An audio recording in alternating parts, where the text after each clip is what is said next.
But yeah, so, as I was saying, we'll just recap. I am planning to get to Stop and Swap tonight, and TCRF has a really interesting page about it that has a bunch of, like, technical info, and also info about why it didn't end up getting used.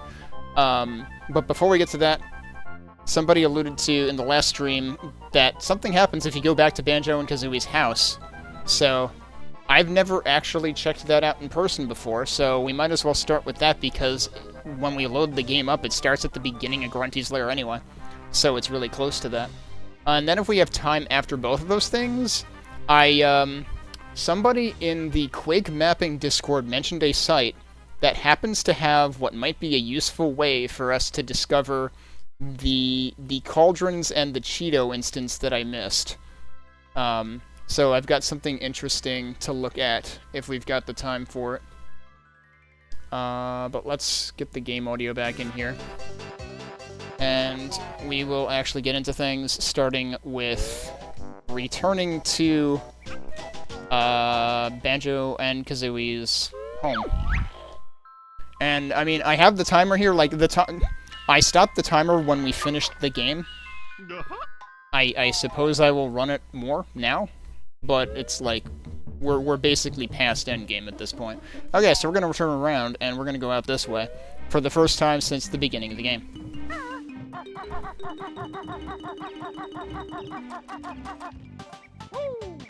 Remember this music?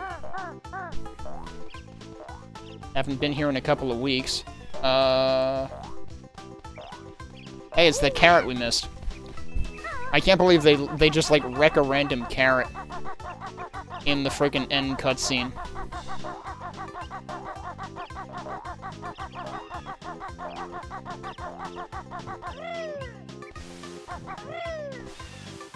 That's not where our house is. I just don't remember where my house is. Oh, we can actually... we can actually come back to where Grunty is. I don't know if I ever loaded up a file after beating the game and coming back here. I don't think I ever knew about that. So that's pretty great.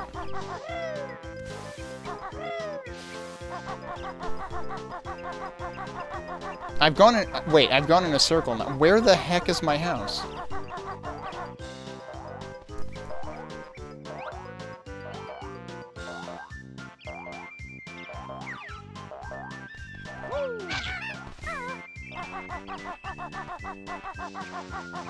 Isn't this where I... Wait, it is up here, isn't it? I turned around when I saw the field thinking it was the wrong place. Oh no, it's behind the field. Okay. Well, that's one way of getting to it.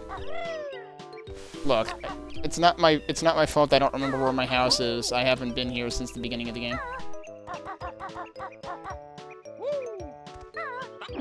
And I'll get this because it's here, and we're here. Alright, so what happens if we go in here? You know, I don't think I've even been in here. I don't know if I ever walked in here at the beginning of the game, either. Like, this is, of course, exactly where, like, the load game screen is, because you have Banjo sleeping in the bed, you have Banjo at the kitchen over here, and you've got Banjo playing the Game Boy over here. So, I think the idea is something happens if we look at bottles or something? Is that the idea?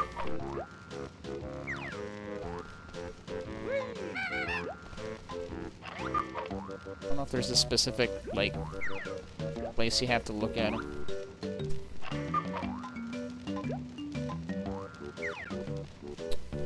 I may actually have to look this up because I don't remember the details. But I remember finding out about this, I don't know how long ago. I don't suppose Bottles says anything different if we go out to him here, because it should just be where we learned all the moves and he's probably just going to recap them. Yeah. Not even. It's just, yeah, that was the very first molehill. Alright, so how does this work then?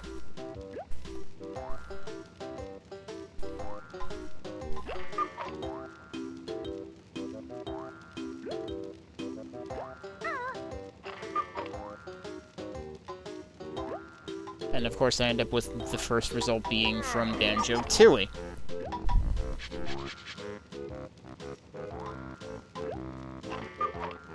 Right, so I thought that this had to be after you've played Treasure Trove Cove, and it is. Stand on the rug just in front of the fireplace and look at the portrait of Bottles. Okay, that's what I did? Was I too close?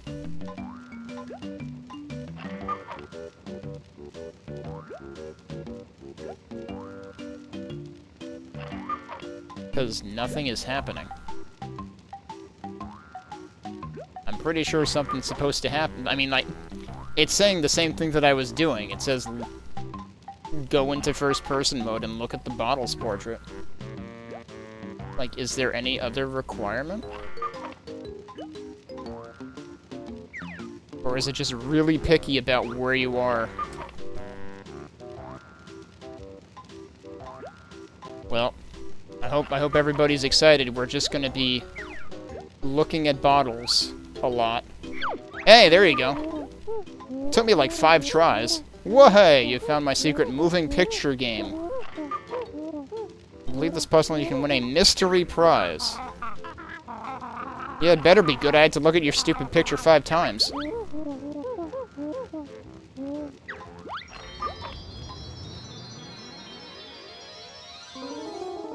Oh no.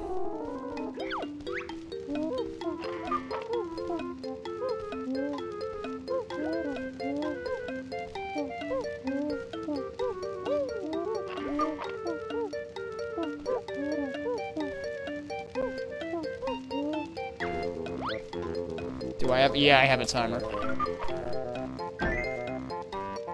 Alright, start with the corners. It's really hard to control this, actually.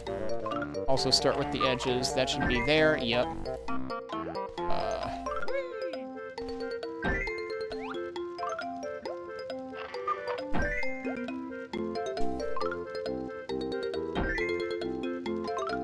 Fortunately, I didn't scramble the bottom ones very much.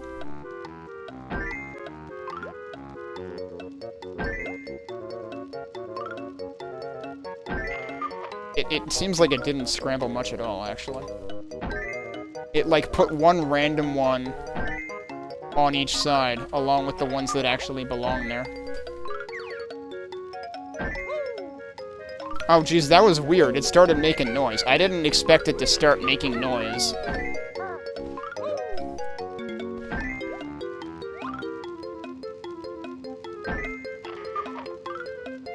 It is pretty impressive that they managed to do this, honestly. Like, you have the whole moving picture, but broken apart into pieces.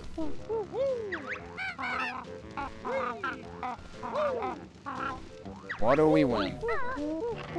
Listen carefully. Oh, we got another... That's why you need to do the sandcastle first. Okay.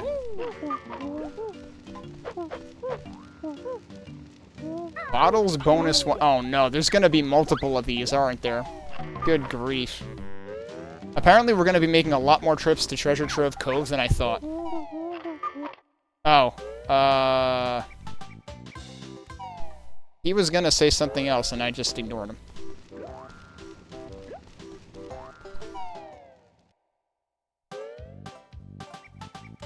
I almost wonder if I should just go in here and see if I can do it again, and if he'll give me, like, multiple codes at once, and if that's what that message was about.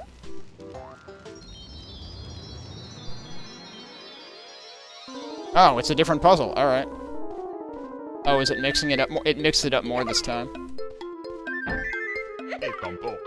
That's not what I wanted.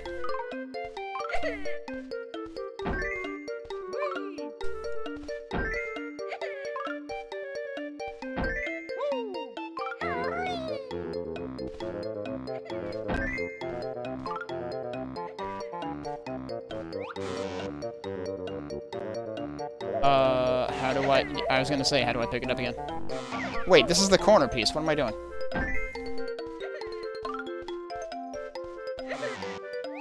It looks like it fits.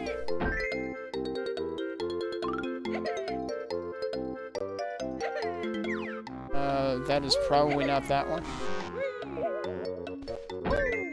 It's kind of funny that you can basically just guess and check. Really?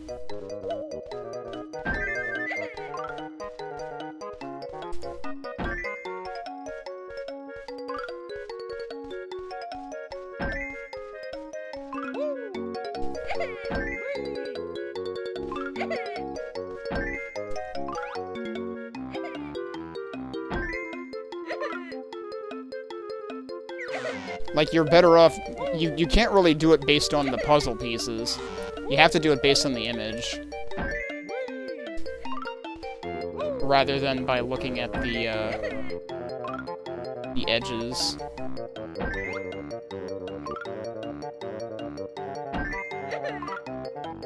I was wondering where that piece was for like 50 seconds.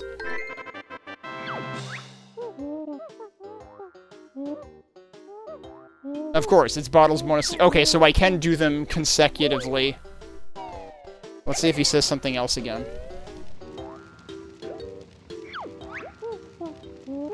Why not try level 3 now? Okay, yeah, so you can actually just keep doing this, and then enter all the codes at once. Oh, now I got Rusty Bucket Bay. Hi! That's not what I wanted.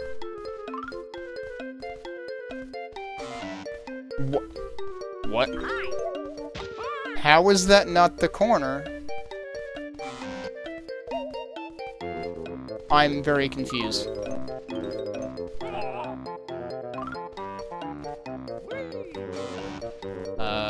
Can I find another, like, edge piece? Can I rotate these? Oh shit, I can rotate them. I like how I just randomly guessed that one, though. Cool. Yeah, surprise. It never told me about the rotation controls.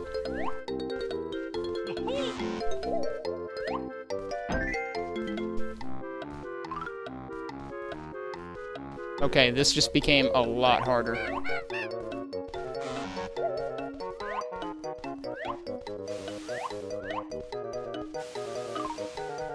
This actually just, like, this just jumped in difficulty to, like, Galaxy Brain level. No, it can't be that.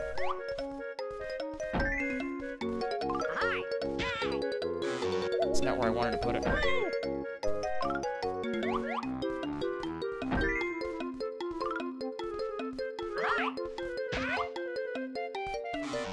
I thought that might have a chance. More edge pieces.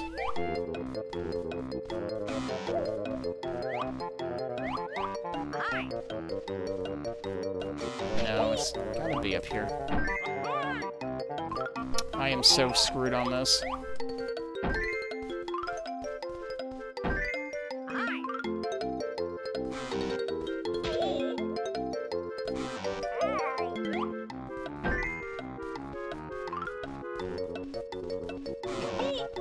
You have to rotate basically every single one.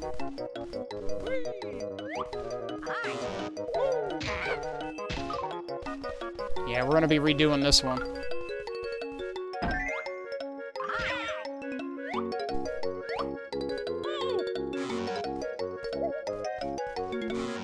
How are those not... Okay.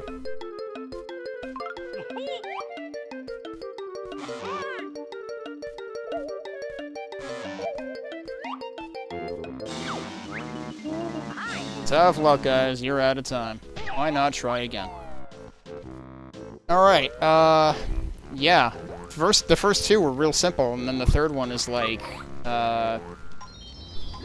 several difficulty levels above it. It's like we just went from beginner to grandmaster in one fell swoop.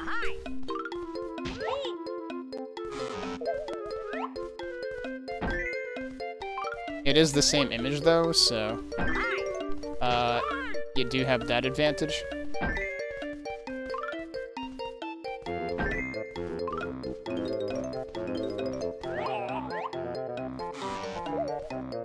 That can't be over there.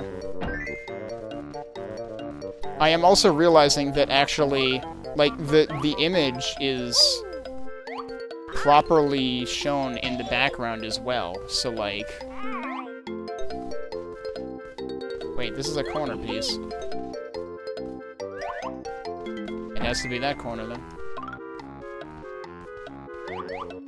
So, like, you can match it against the backdrop. If you pay attention to that.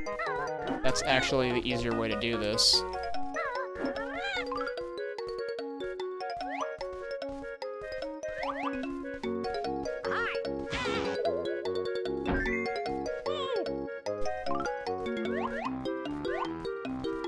That's not right.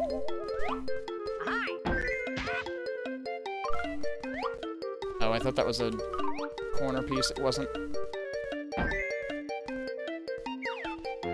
What other edge pieces do we have?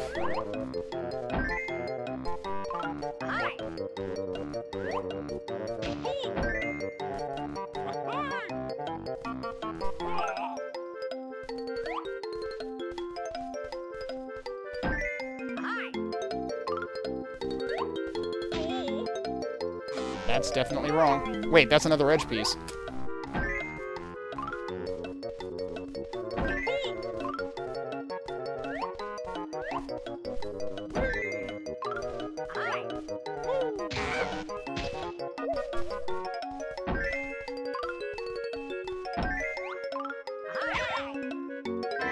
Okay.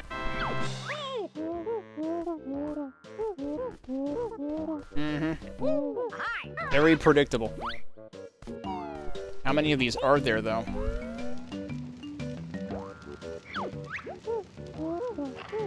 Oh my god, there's another one. Oh, I didn't want to do that.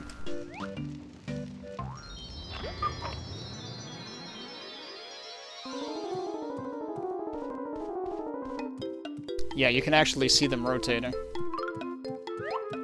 So if you pay attention to them...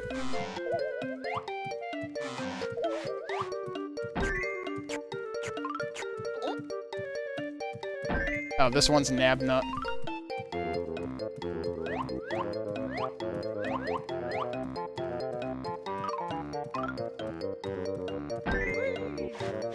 Where's the other corner? That's not the corner.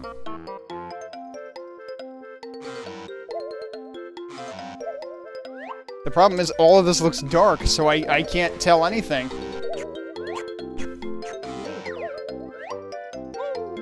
It can't be either of those. Where the hell does this go? Oh, now it's actually bright so I can actually see something. Good grief, that was like the one place I didn't try. That wasted so much time. That can't go down there.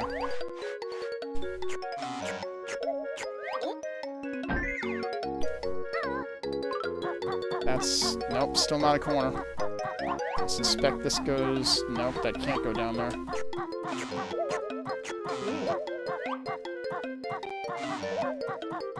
Guessing like this is not a good use of time.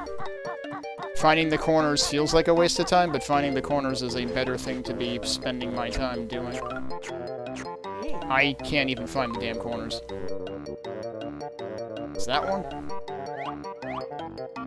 Yep.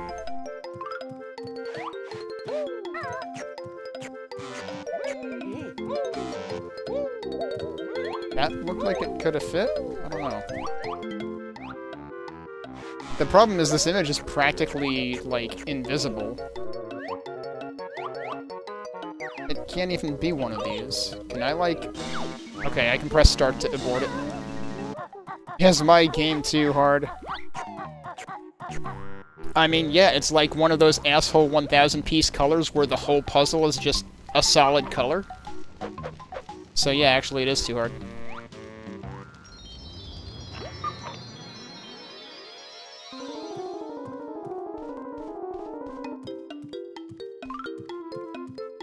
Okay, this time I can actually see stuff. Let's hope it stays that way. Nope, it doesn't.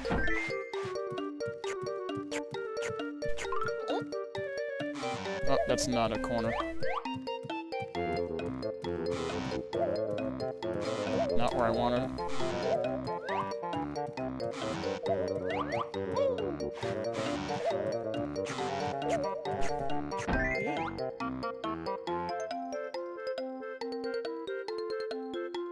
Is that a corner? That's a corner. Right, the one in the top right is two, holes. Here it is.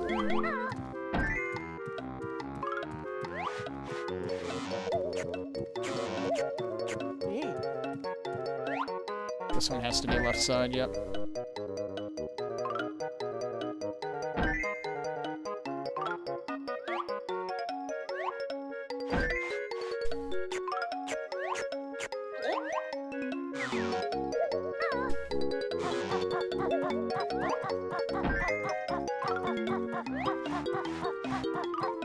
I tried to put it back, it didn't let me.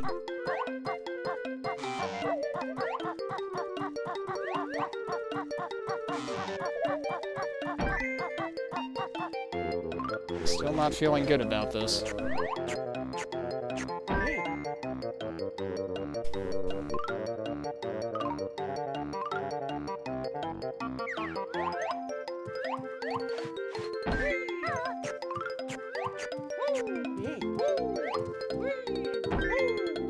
There's one more edge piece. Where is it? There it is.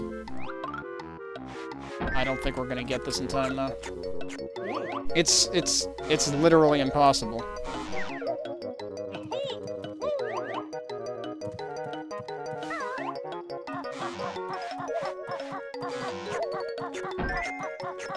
Like, the image is so dark most of the time.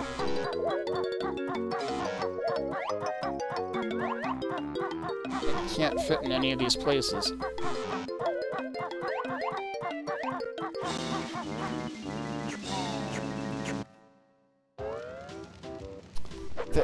I really wish the image weren't impossible.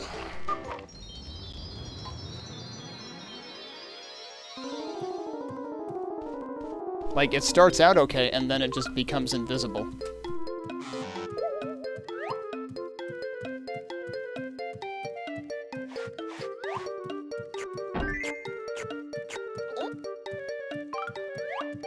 Alright, we know that those two corners are like that.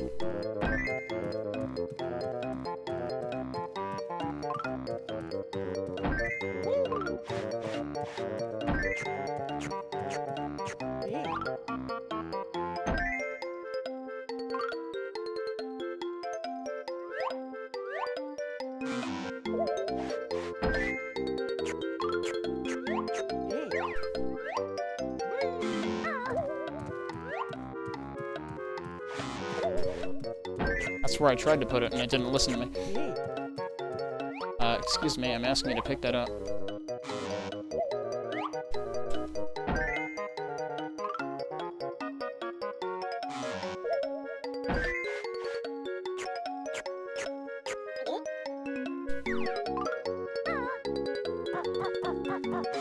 That looked like it definitely should have belonged there. Okay, it's there.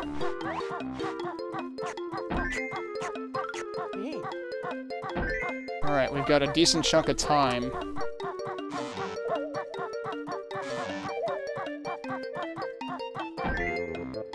To try to get the rest of this.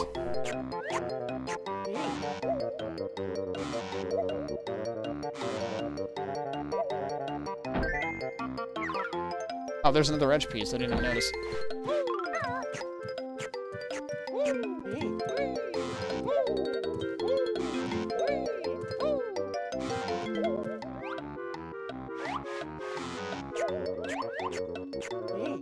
Wait, how? Okay.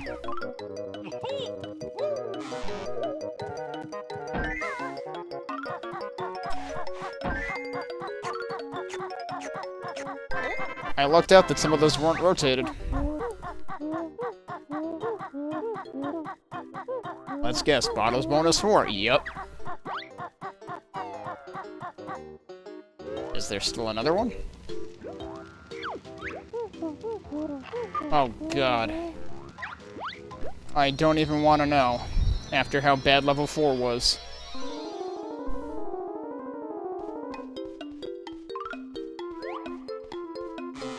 Oh, this is the tip-tops. Alright.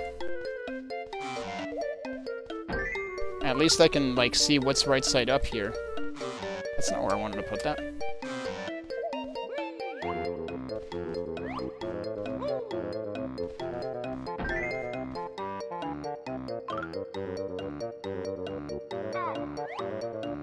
I can sometimes see what's right side up.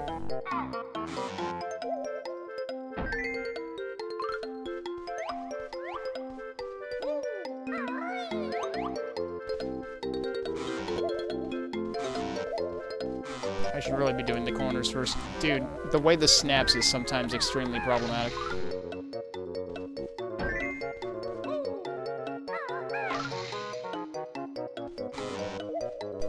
It has to be one of those. Okay, it is. It's gotta be this. It's actually kind of hard to see the pieces sometimes.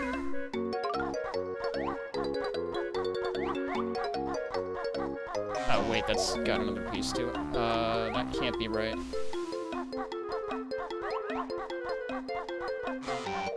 Dude, that's not where I told you to put that.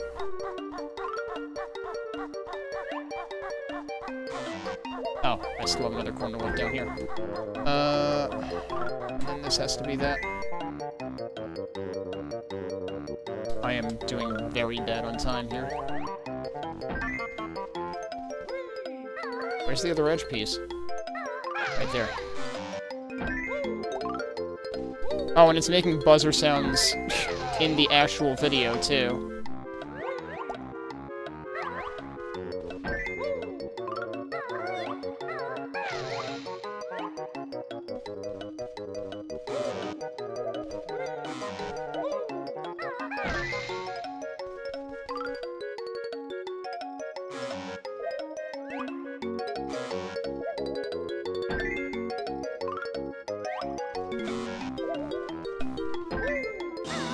Man, that was actually close. Yeah, see, it tends to be easier when you can actually see the image. It kind of threw me for a loop when the image stopped moving, though.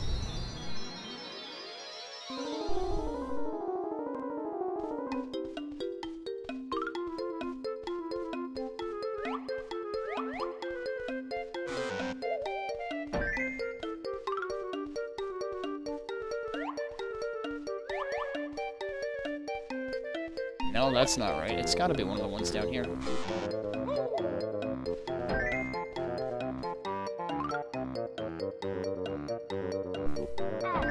Wow, I lucked out on that. It's not where I wanted it, dude. I think it's trying to highlight where it'll place it, but it's really hard to see the highlight.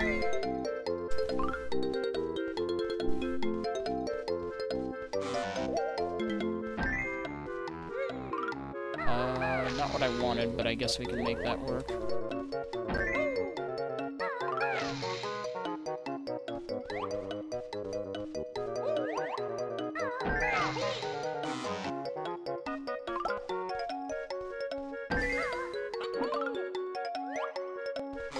Oh, no, that's definitely wrong.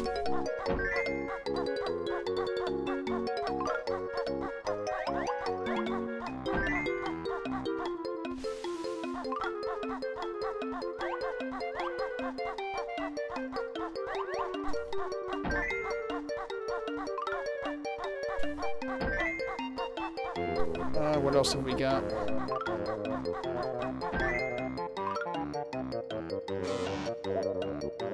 I can't tell. There it is. I think this is over here. Yep. This is already right side up.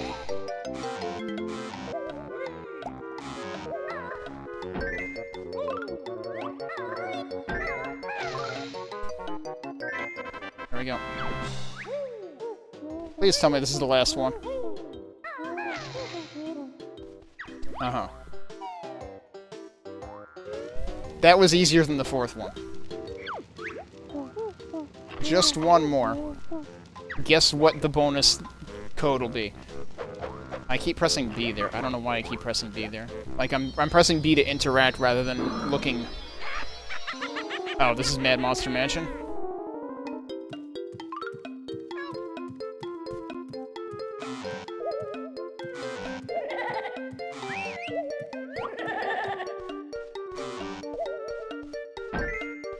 Alright, bad start.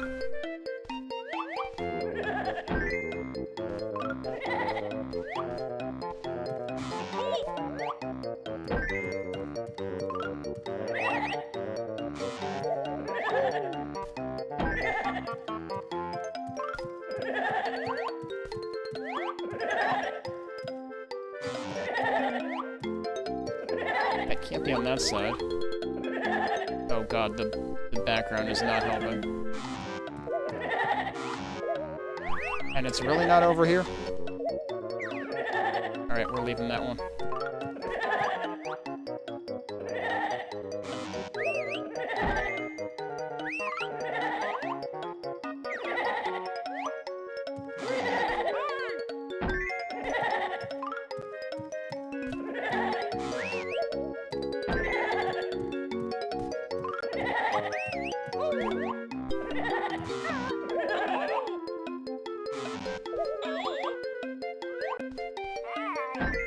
Had to be there. There was like nowhere else for it to be. That's not there. That's the other corner. So this corner is 2 holes again. This is definitely going to take 2 attempts. Wait. Huh? Oh, there's a... Jeez, I hadn't placed 3 of the corners? Yeah, that was probably a bad call.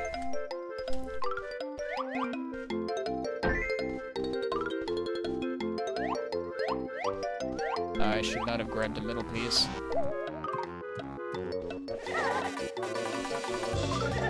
Wait. There's only 1 edge piece left.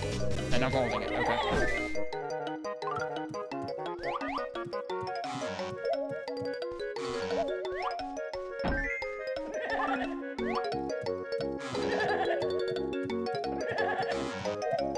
Yeah, that's definitely wrong. No, there is still another edge piece. Am I even, like, rotating this? I was rotating it, right? I just picked every single wrong possible space for it.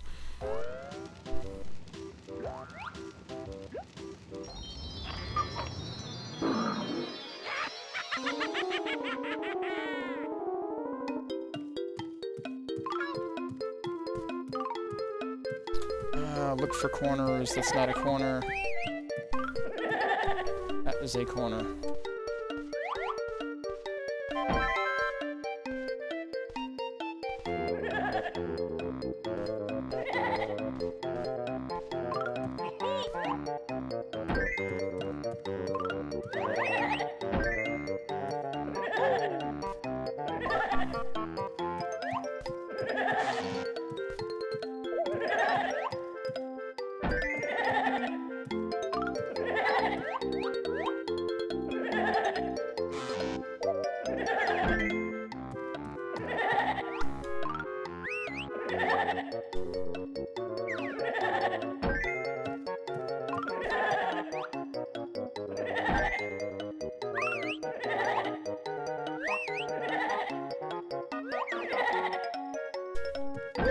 I saw a note on there for a split second, and that gave that one away.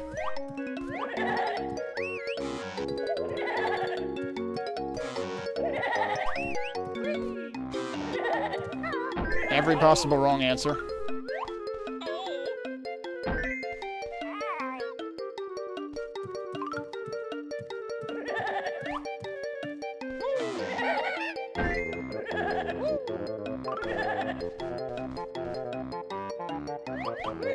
I was like, which corner did I not fill in?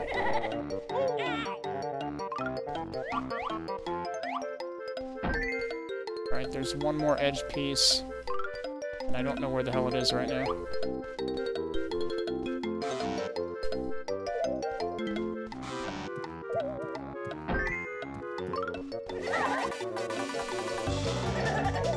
Nope, that's wrong.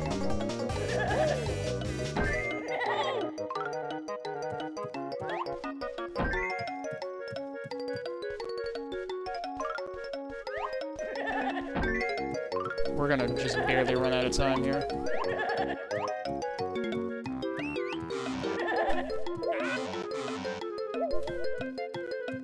I picked every single wrong place for that, too. Sometimes the controls just are infuriating, because they just don't go where you want them to, though.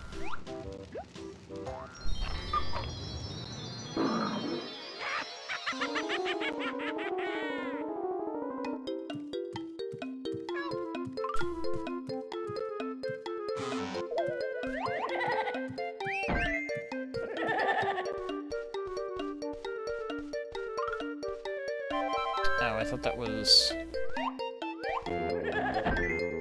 corner, but fortunately it was adjacent to the corner I had already placed. This is this corner, I think? These two seem like they're adjacent.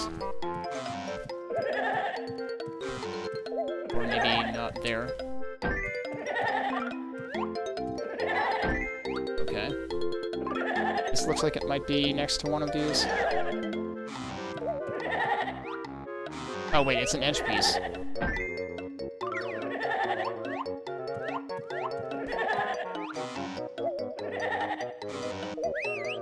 Really?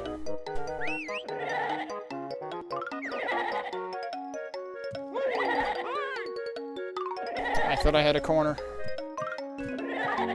Finding the corners is also impossible.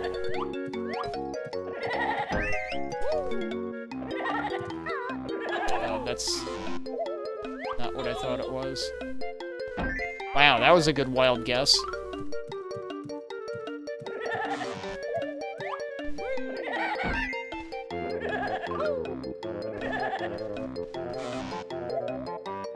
Yeah, see, that one I aimed there, and that's not where it went.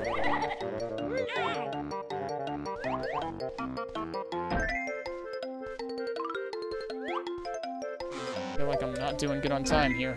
Where's the other darn corner?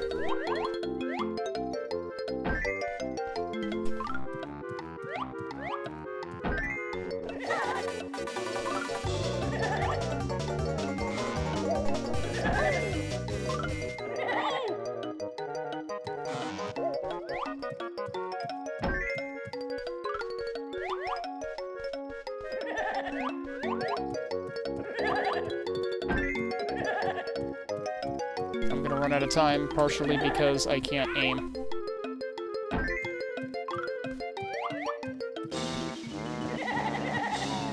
The other edge piece is right down there. So this one's hard just because you don't have time to figure it out. It's a good thing the image actually is decipherable. That's not what I aimed at, come on.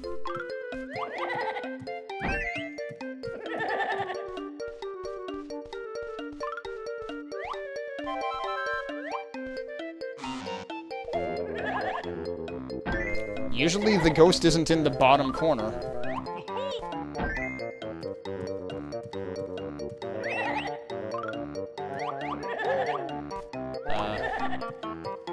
Cool, wild guess again.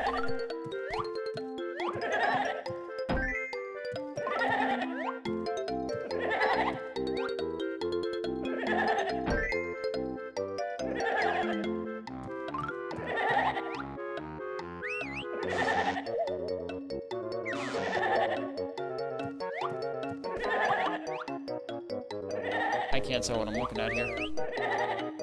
Okay, it was one. I had the rotation right the first time.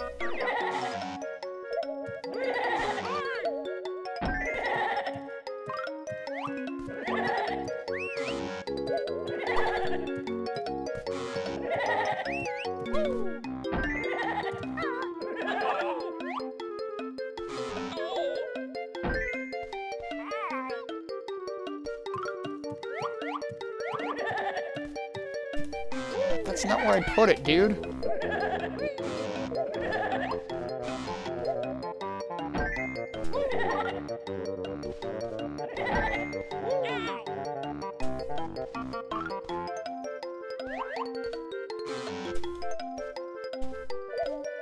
Controlling this is impossible.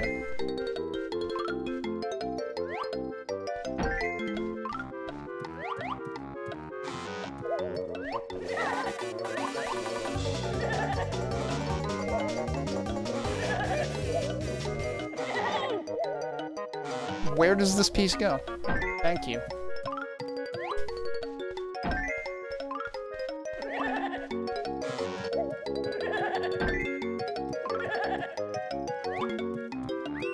Nah, that's wrong. What? I didn't I pressed B. I fat-fingered. Alright, well, whatever. We're doing it again. Good grief. I wish I could play this with keyboard and mouse. It would I would be done, like, an hour ago. I didn't start an hour ago. What are we doing? Oh, was that one down here? That one's... Yeah, I wanted to put a corner piece not in the corner. Good job.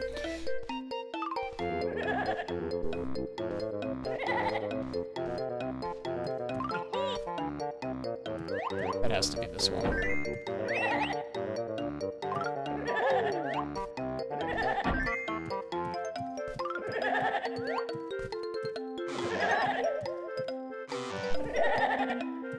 Of course, it's the last one that I try. The last one that I possibly could try.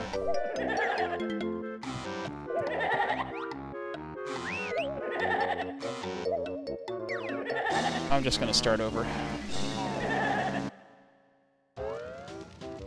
Come on, this is the last one. We gotta do it, though.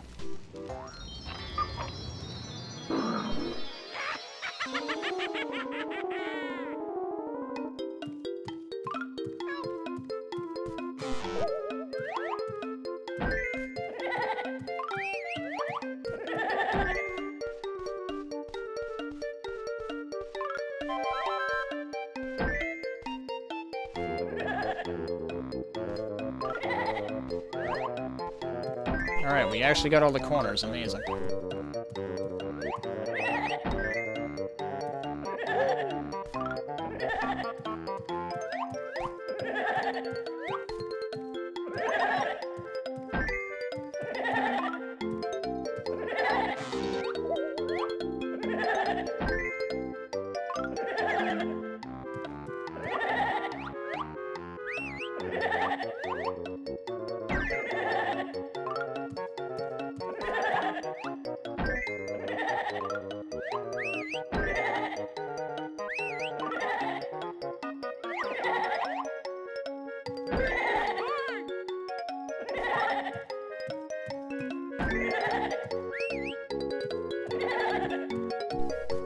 Find the last edge piece. There it is. Wait, what? No, it's the second to last edge piece.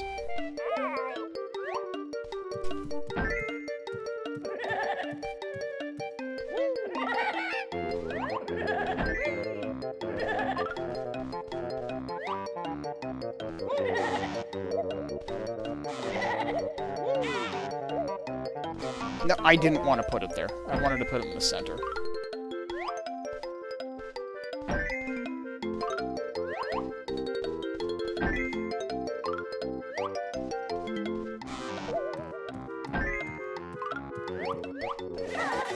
Nope, that's wrong.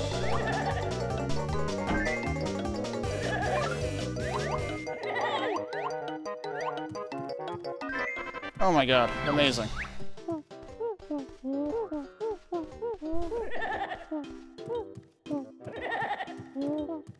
Alright, is this also gonna be... No, it's Big Bottles bonus. So it's Bottles bonus 1 through 5 and Big Bottles bonus.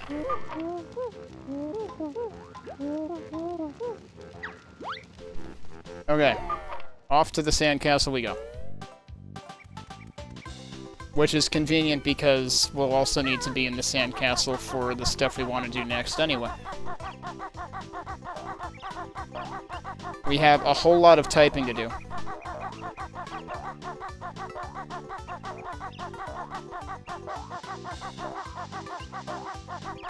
Where the hell am I going?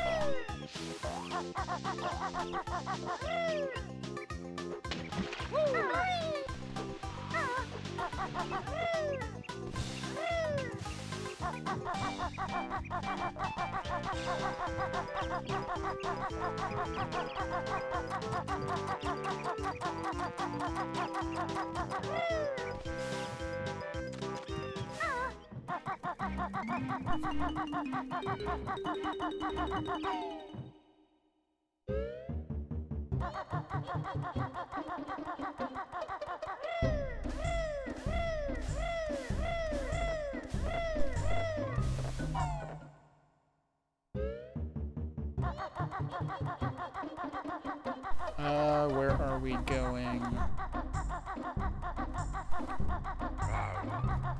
Actually, what is down here? Are you shitting me? I never went down... I never went down here. Alright, cool.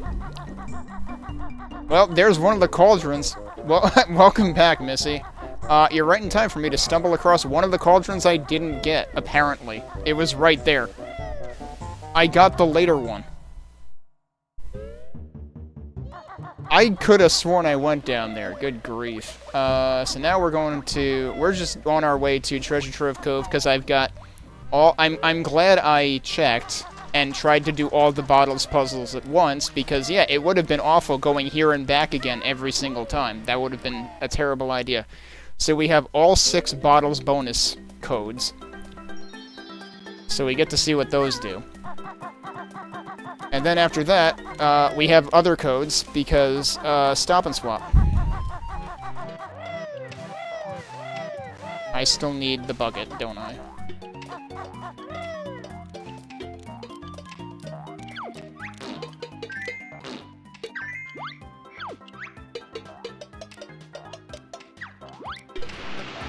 Boom.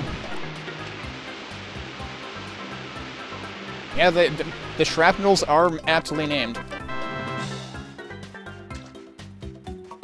And which side is the entrance on? The last possible side I could pick.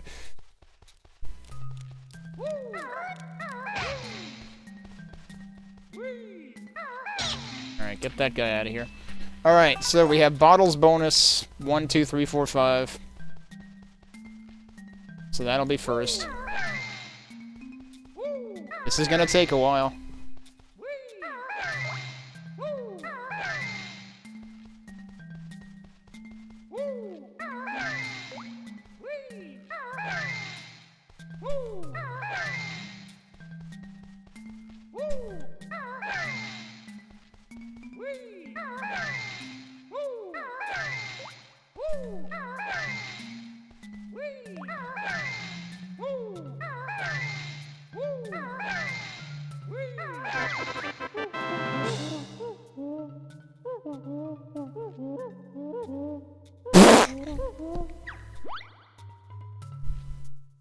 Did it just say to change back to type no bonus?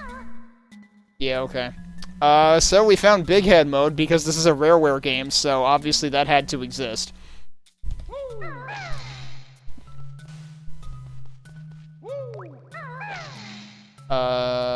Do I have to go back out?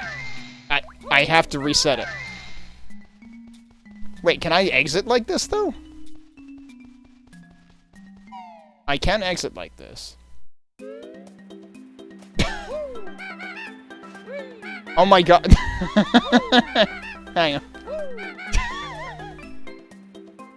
I feel bad for Banjo. Every time the beat comes out. Alright. Good lord. Yeah, so you can't actually... I don't think you can type in the next one. Oh, wait, no, maybe I can. It wouldn't let me start typing bottles bonus. But it would let me type no bonus. It's actually funnier to do this way, though. I wonder if typing bonus 2 will reset this anyway.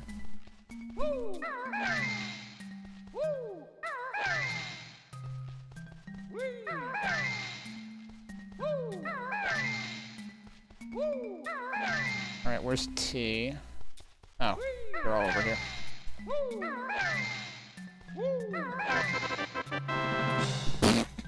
And now we're very 70s Banjo. Or something. Alright. So now it's big extremities. Man, what do his punches look like now?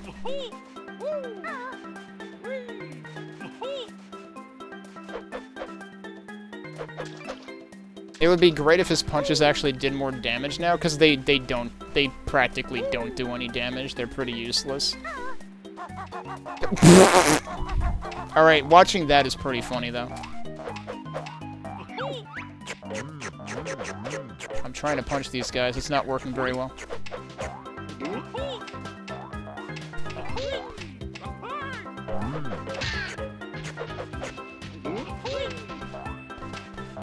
Well, we managed to socket to one of them. I'm actually not sure whether they normally die in one punch or not.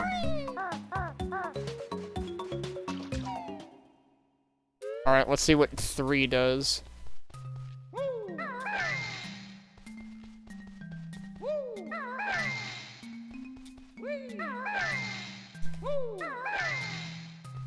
It's actually kind of, like, I feel like it's kind of a problem that, like, it tells you about the no bonus message, or the no bonus command, really quickly in a message that just dismisses itself. Like, you could easily miss that.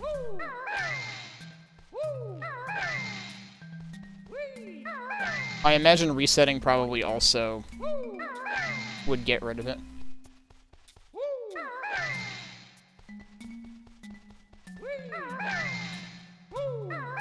One of these is gonna have to, like, make Kazooie big. Yep. Surprise.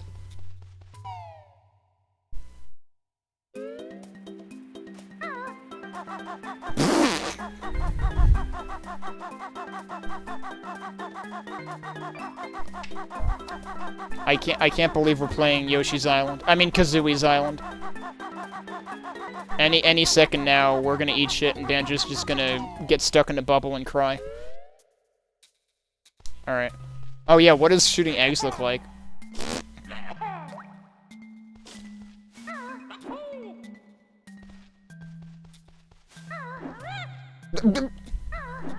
That looks so goofy for, like, how little distance it covers comparative to Kazooie's size now. Oh yeah, this is gonna be real funny watching the beak smash. Wait, what? Oh, that's not what I want. It actually stopped me from typing the wrong thing. Interesting. Alright, so what are we up to? 4?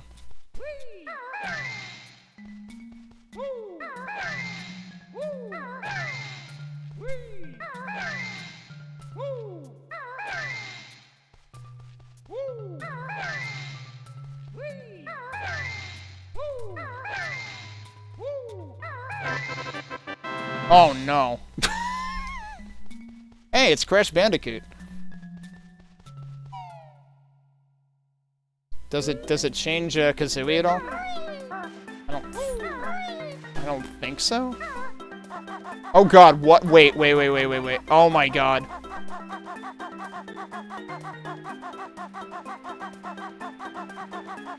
The shadow is very confusing right now. Yeah, somebody overstarched Banjo.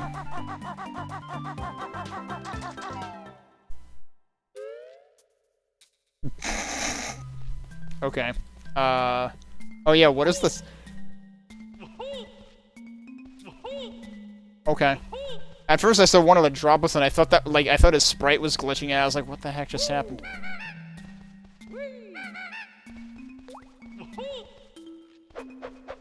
Yeah, you tell him, Banjo. Alright, so next is 5. I'm afraid to find out what Big Bottle's bonus is after this.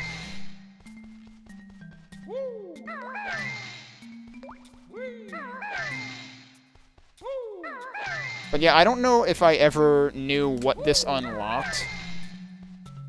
I just knew that the Bottles game existed.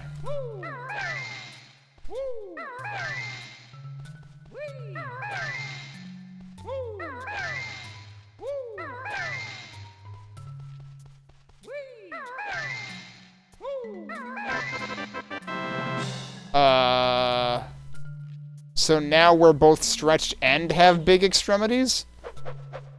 I guess?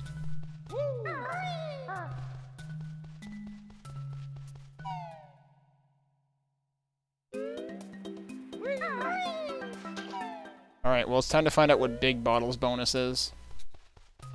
It seems weird that 5 is just like a combination of 3, or 2 and 4.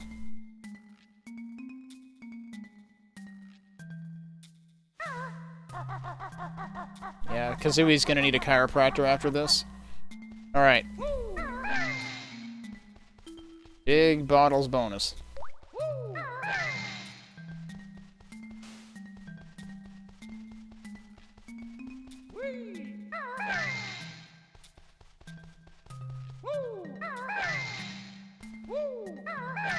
And I'm assuming these codes don't work until you actually unlock them anyway.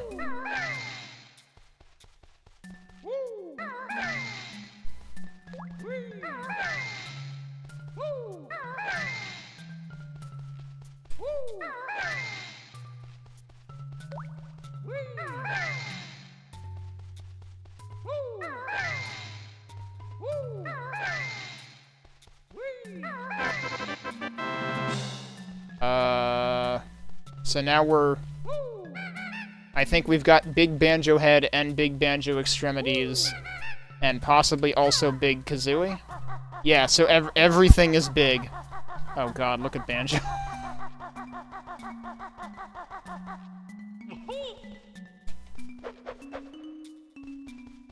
Okay, so everything is just, morphing. Morphing parts. Alright, so let's go type in no bonus to reset everything.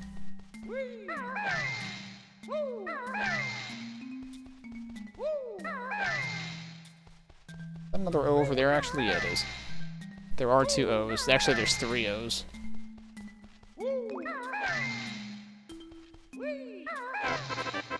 Okay, back to normal.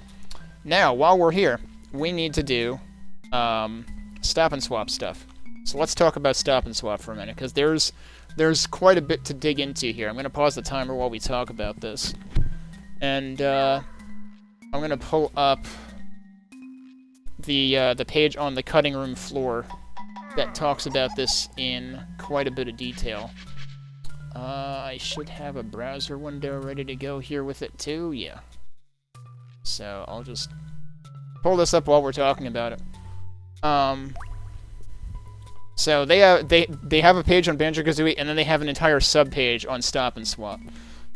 One of the most infamous rare pieces of media is without a doubt the Stop and Swap, which was a planned pre-DLC method of acquiring bonus content from other games. Due to technological complications, which will be explained later, this idea never quite panned out. Similar ideas from other companies were experimented on, including Sega's Lock-On technology and Ubisoft's UbiKey for the Game Boy Color Rayman. Okay, not familiar with the latter of those, but yeah. Lock-On, of course, was the thing that Sonic and Knuckles used with the other Sonic games. What's still in the game? If the player collects all of the Jiggies and then beats Gruntilda, Mumbo will show pictures of 2 eggs and 1 ice key during the ending. We saw those last night. These and 4 more eggs can be obtained by using secret built-in codes. Go to the Sandcastle and Treasure Trove Cove and type in cheat. A cow moo will confirm correct entry. Now enter any of these codes. And these are the codes that presumably would have been revealed. I'm just realizing I'm partially obscured by this. These codes presumably would have been revealed by, I guess, Cheato or some NPC in Banjo-Tooie, or that was the original plan, but that never ended up happening. I have to wonder if them being hidden behind the cheat code, like literally typing cheat first, I have to wonder if they already knew by the time Banjo-Kazooie released that this wasn't going to make it, because, like, the interesting thing is there's a bunch of other codes as well that are also gated behind cheat. Not just these. There are others that are, like, actually cheats. They might have been meant as, like, debug things, because there's a bunch that'll, like, basically trigger unlocking specific note doors, hitting specific switches in Gruntilda's lair and stuff like that. So it's interesting that this uses the same prefix. As soon as the player collects one of these, a new menu called Stop and Swap will appear at the very end of the game totals, which shows all the secret items collected so far. None of these items have an effect in-game. They were intended to be used in various rare-developed Nintendo 64 games by relying on the fact that the Nintendo 64 console retained RAM bus memory for 10 seconds after power off. So I was wrong. It wasn't about swapping with the power still on. It was about turning the power off and then swapping really quickly. Enough time to quickly swap cartridges so the contents of memory left behind by the previous game would be available to the next game, hence the feature's name. Each of the eggs corresponded to a different game, and transferring the ice key to every game and back would unlock a final grand bonus. So this was supposed to be Rare's way to sucker people into buying like 5 different games. 5 different games? 6 different games? There were... How many... Were there 6 eggs, or were there 5 eggs plus the key? It says 2 eggs plus 4 more, so that means there's 6 eggs. Yeah, there's 7 things here, so that's 6 eggs plus the key. So... That's 6 different games plus Banjo-Kazooie itself. So they were planning on having, like, 7 games linked between this stuff. That's pretty impressive. I was thinking it was all supposed to be for Banjo-Tooie, but no, it was actually for different games. For the longest time, the fate of Stop and Swap was completely unknown and subject to many different rumors. My guess, personally, I'm not reading from there, but my guess was always that, like, Nintendo said, you can't do that. It was not until 2020 when Paul, I can't pronounce his last name. I don't know whether it's Machasek, or I don't know if the CH is soft or hard. An ex-Rare employee who worked on this feature revealed the true story. First on DK Vine and later on Twitter. As it turns out, Stop and Swap is in fact implemented and fully functional in Banjo-Kazooie, and Rare was able to transfer items between their next game, Donkey Kong 64, and Banjo-Kazooie during development. However, when Donkey Kong 64 was sent to Nintendo for approval, they requested the feature to be removed from the game, both due to the rare possibility of damage to either the console or the cartridge, and because Nintendo could not guarantee the method of transfer would work on future console models. Indeed, newer Nintendo 64 models, starting in 1999, reduced the time the console retained RAM bus memory down to just 1 second, completely breaking Stop and Swap as it was implemented. Because Banjo-Kazooie was already released with the original method of transfer in mind, Rare had no choice but to scrap the feature. Data relating to the ice key can still be found in the released version of Donkey Kong 64. Interesting. Does that link to another TCRF page? It sure does. They actually have a section on Stop and Swap leftovers. So you can read about that on here, too. Yeah, they even have, like, remnants of the ice key in here. Wow. But going back over here... so actually, the other thing I found interesting, then, is, like... I guess DK64 was developed before Banjo-Tooie? I always thought DK64 was the third. That was how I regarded it, but maybe not. I always thought of DK64 as the one that took the formula the farthest, and probably too far, arguably. So I guess I can thank Nintendo for preventing me from buying DK64, because I didn't buy DK64. Although I only rented Banjo-Kazooie anyway, and Stop and Swap obviously wasn't known until way later, but, like, maybe I would have been more inclined to buy more Rare games. I wonder... Last Core probably came out before all this, right? So that probably wouldn't have been one of them. I would have to look it up, though. Okay, where did I leave off? These codes are effectively permanent. New games started after these codes are input will begin with the locations unlocked, and new games started after the items are collected will still have them collected. So it actually persists across save files. The only way to erase them is to use a Game Shark code. Rare introduced the concept in the Xbox Live Arcade release of Banjo-Kazooie. All of these codes are no longer permanent, getting wiped after exiting the save. Having Banjo-Tooie and or Banjo-Kazooie Nuts and Bolts save data on the console unveils all the locations permanently. Then collecting the items both adds them to the player's inventory in Banjo-Tooie, which makes the breakable N64 carts drop different items for a Stop and Swap 2, and unlocks rare parts in Banjo-Kazooie Nuts and Bolts. And then they actually describe the mechanism and, like, all the instructions and stuff, which is ridiculous. Like, they actually picked it all apart.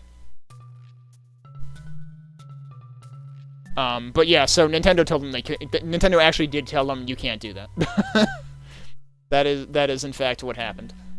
But yeah, so let's enter all these codes. I actually have this open on my laptop as well, so that I don't have to, because, like, my main monitor is also my monitor for playing the game, and I can't have both things open at once. So we have to type cheat each time. Oh, do I have to exit and come back in after I did the No bonus. Let me start the timer again, too, I guess, since we're actually entering codes now. Alright. And I think the thing I had read somewhere was that at least on the Xbox... Oh, I see. It moves every time you hit a letter. I thought it just moves when you enter all of them. Oh, it's increasing pitch moves. Or it's just random. Where is the T? Okay, and then let's try to do these in, like, stage order, which is not the order they're listed on that webpage. So let's actually start with Treasure Trove Cove. I believe that's the first one. We've got Treasure Trove Cove. Yeah, and then we've got most of the later... Yeah, basically everything Freeze Easy and beyond also have stuff, because you've got the Ice Key and Freeze Easy, and then you've got stuff in Gobi's Valley. There's actually 2 things in Mad Monster Mansion. There's 1 thing in Rusty Bucket Bay, and there's 1 thing in Click Clockwood. So let's start with Treasure Trove Cove. This is going to take a while to enter. And I guess it doesn't give you feedback. Which makes sense because there's so many codes you can enter. Like I said, there's other things prefixed with cheat as well.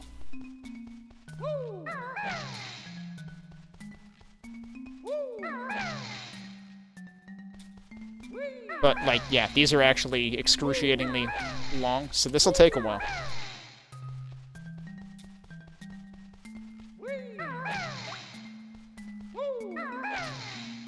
And also, I will have to, like... If anything happens in chat, I'll have to catch up after I finish writing this message.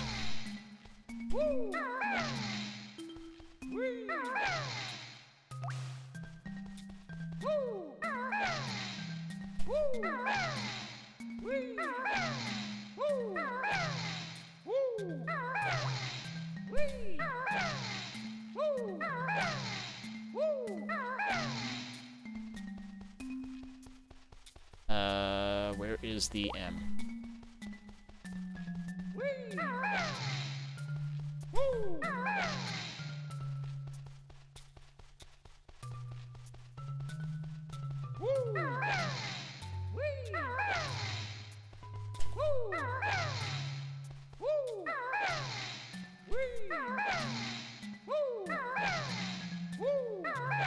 You're gonna get really sick of this noise.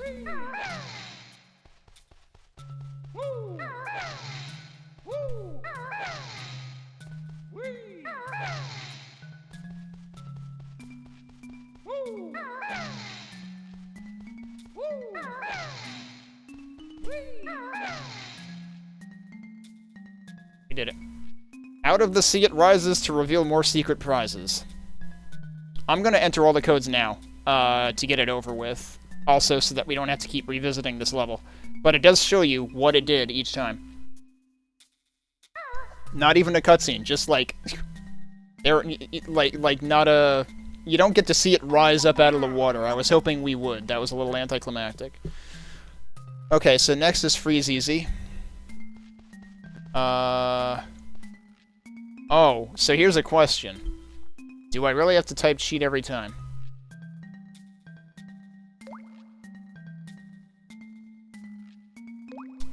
I should probably not take the chance. Well, let's see if C makes noise again. Yeah, it does. Alright. It's much shorter to just type the 5 extra letters again than to find out the hard way.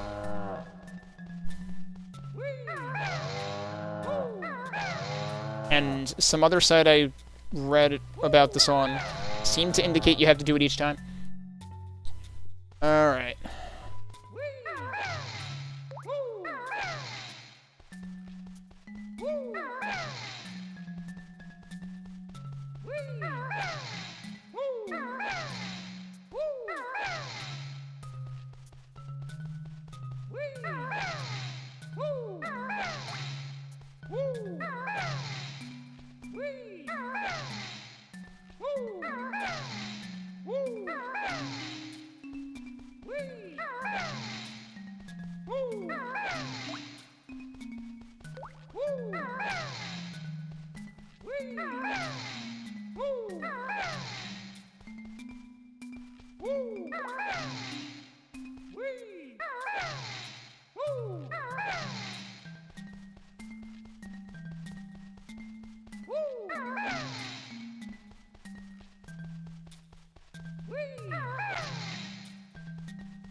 They really wanted to make sure people didn't get these by accident.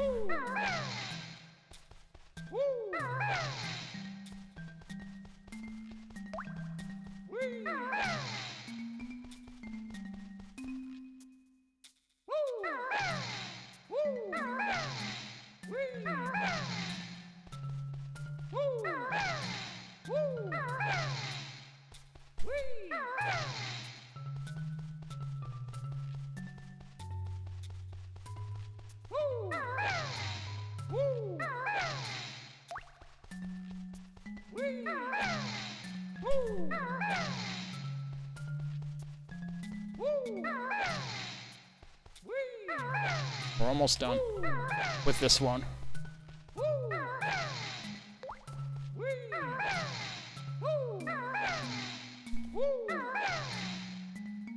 Now you can see a nice ice key, which you can have for free. I like how the Jinjo was celebrating with us. Alright, next is Gobi's Valley.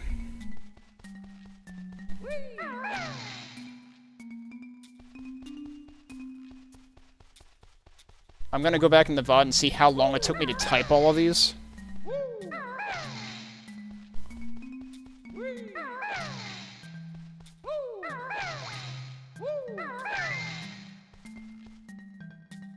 I needed to type cheat first. That confirms it. I completely forgot. Where's the C? So, oh, I might have to go out. Let's try it one more time.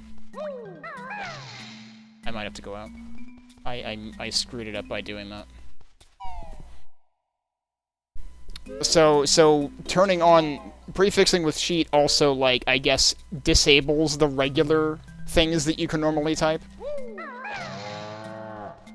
I'm assuming that I think I hit the R for, like, red feathers, I guess, which is something I had already unlocked.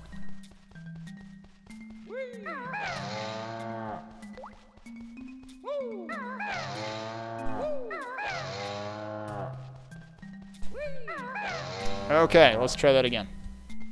Fortunately, I had only gotten like 6 letters in.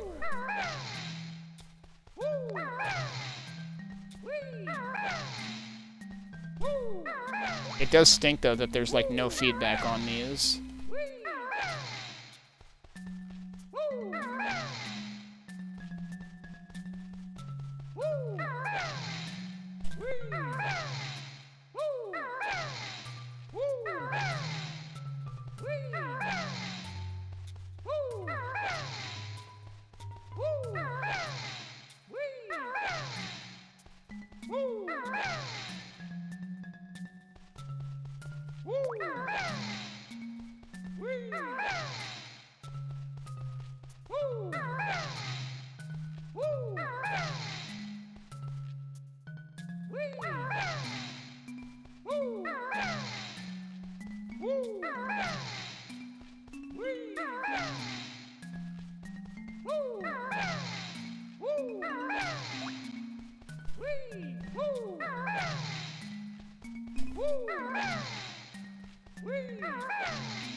A desert door opens wide, ancient secrets wait inside.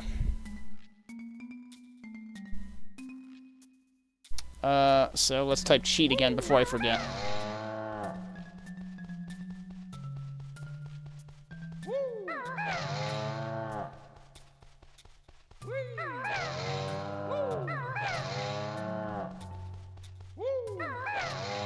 So next is... we've got 2 in Mad Monster Mansion.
I sure hope that one counted.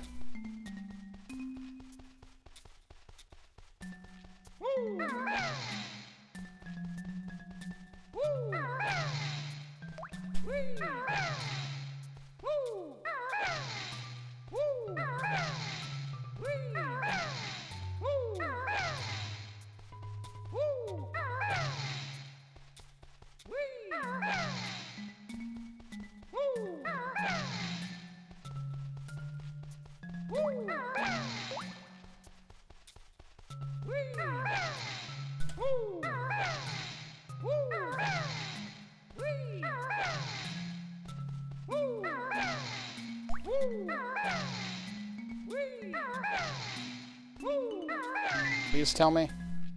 Oh, why did that light up anyway? That's weird. But yeah, don't you go and tell her about the secret in her cellar. Opens the one barrel that had an X on it. I wonder why the R lit up at the end, though. That's really weird. I don't know if it's because it was the last letter and so it disengaged cheat mode, but that pretty much, yeah, that's the most blatant confirmation, I guess. Alright, so we have the other Mad Monster Mansion.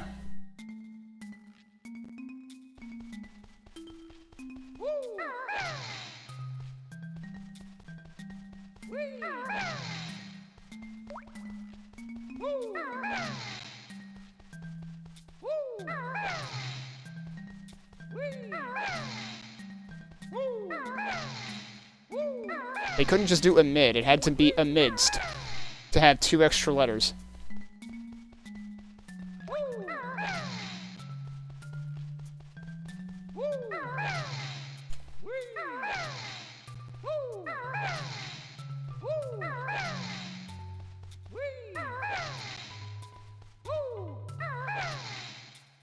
I wonder if there's a speedrun category for typing all these in.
thinking hard on the toilet there. Amidst the haunted gloom, a secret in the bathroom.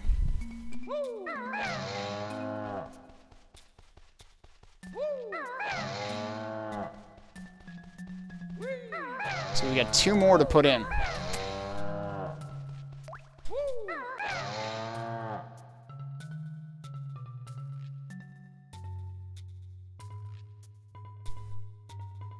Oh my god. Not only did they rhyme in this one, they also arguably tried to do pirate speak for it.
This secret you'll be grabbing in the captain's cabin.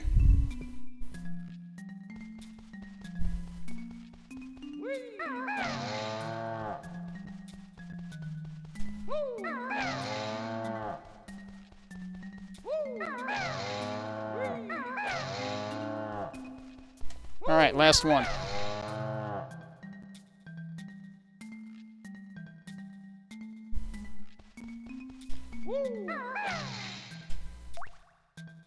It took me a while to realize how this one rhymed, but it does rhyme.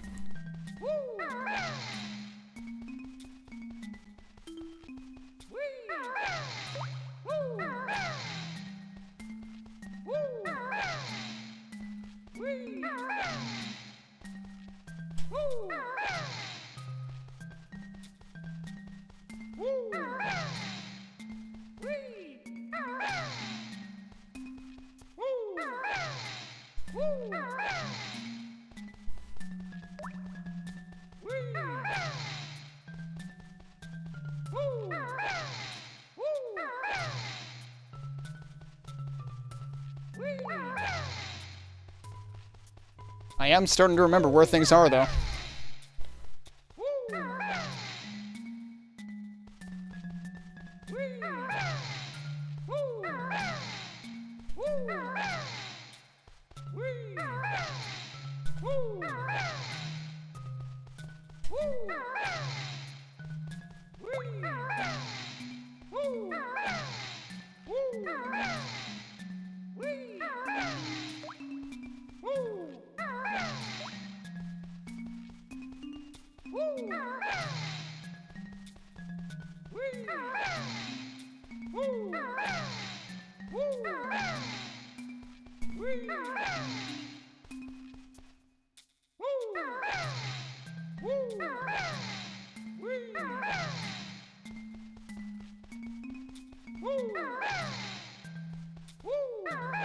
Now Banjo will be able to see it on Namnut's table.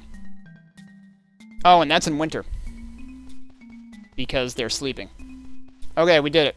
We entered all the codes. Now we need to do all the things. Hey, Steve Maniac.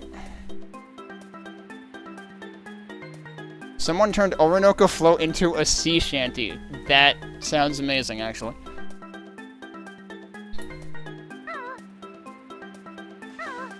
Alright, so, first order of business. I have to imagine that took like 15 minutes. But I didn't pay attention to where my timer was at or what time it was when I started. First order of business is go out to the infamous island in the middle of nowhere. I forget. I think there's a, if I go up here, I think there's a flight pad. Yes, okay.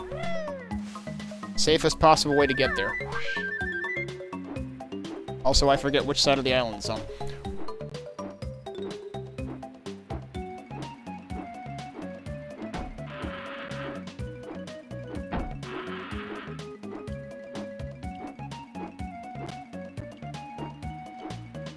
Every so often, I've heard the music skip a little bit.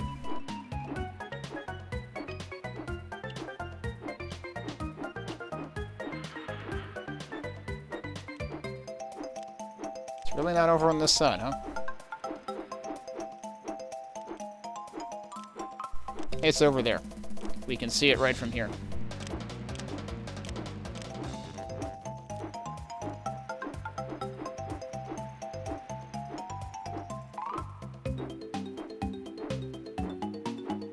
Yep, so the entrance is now above water.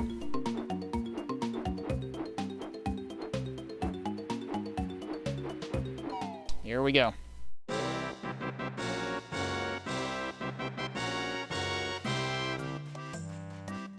So yeah, there's a specific like fanfare-ish song for these areas that open up for the stop and swap stuff, and even those have remixes.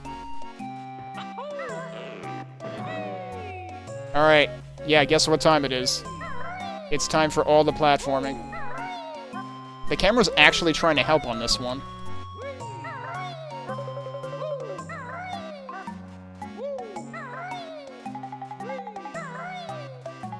I wonder how many people saw this in that video preview, in the bonus content when you get the 100 jiggies, and we're just like, you know what? No thanks, I'm good.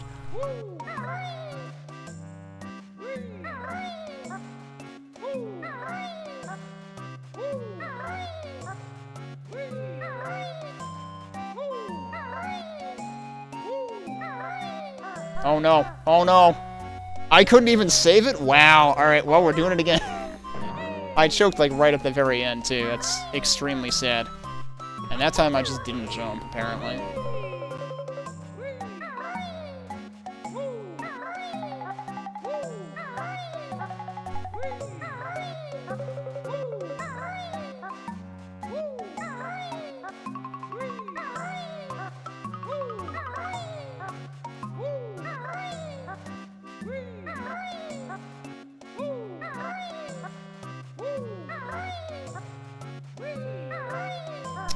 Wow, okay.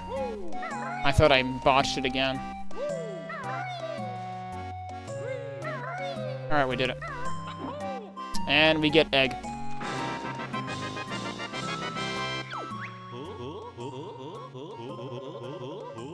I'm sure we'll find a use for this somewhere. Banjo, I have some bad news. Nintendo said no. Alright, so that's honestly the hardest one to get. I don't know why they decided to put a ridiculous platforming challenge in this one. And then all the other ones, they were just like, yeah, have this thing.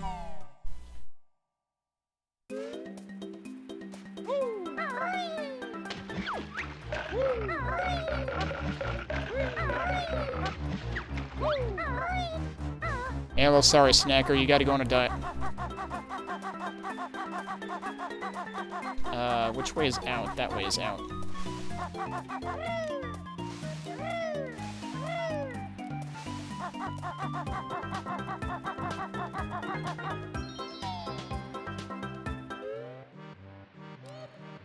Okay, so next stop is Freeze Easy.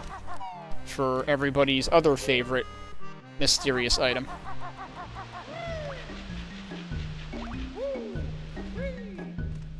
Cool, somehow did not eat shit. Even though, like, I was basically kissing that goon.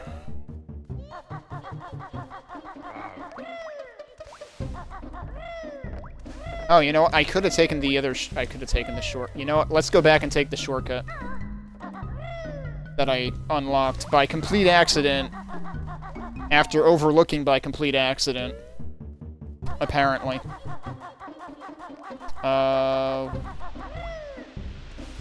Actually, where was that? That was down here, I guess. At this point, I was probably like 6 of one, half dozen of another. Maybe it's just because that guy was always over here, and I was just like, I'm not interested in him, so I never went down here, and lo and behold, there's the cauldron. Why is my left bar red? Because at the near the very end of the game, if you have a total of, I believe, 98 jiggies, you can get a doubled health bar.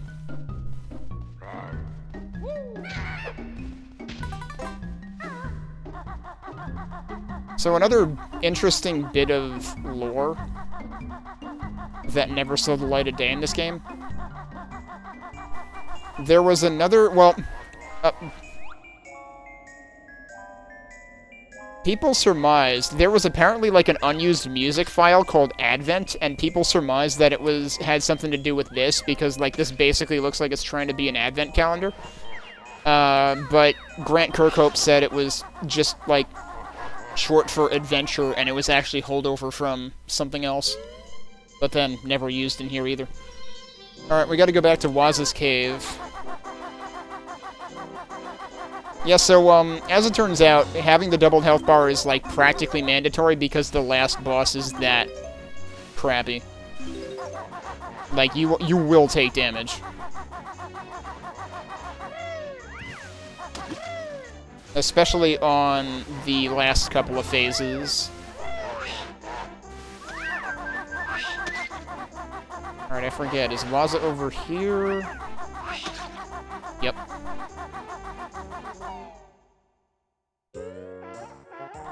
Honk, honk. And it's right behind the Jinjo.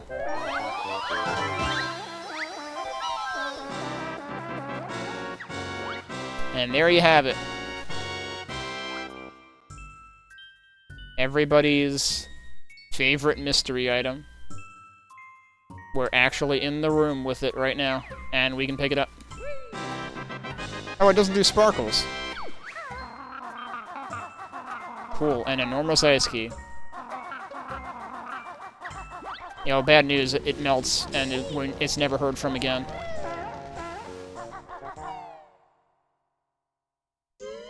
Actually, that's not true. I'm pretty sure it does make an appearance in Banjo-Tooie. And as we saw on the cutting room floor, apparently it was also referenced in DK64. But ultimately unused because Nintendo said no. And then Nintendo said no to Stop and Swap because they couldn't guarantee it would always work on future iterations of the system. I think this is the right way up. Yeah, it is. And apparently, sure enough, a later revision of the N64 greatly reduced the amount of time that the RAM bus is still populated from 10 seconds to, like, 1.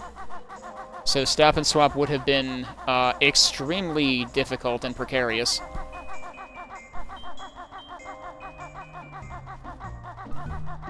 So it's honestly probably a good thing Nintendo stopped them.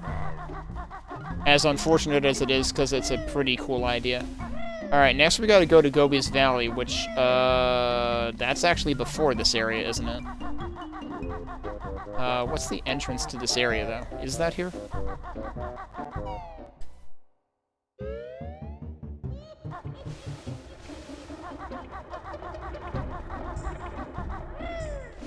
I could go and get the shoes, or I could just tank a hit here.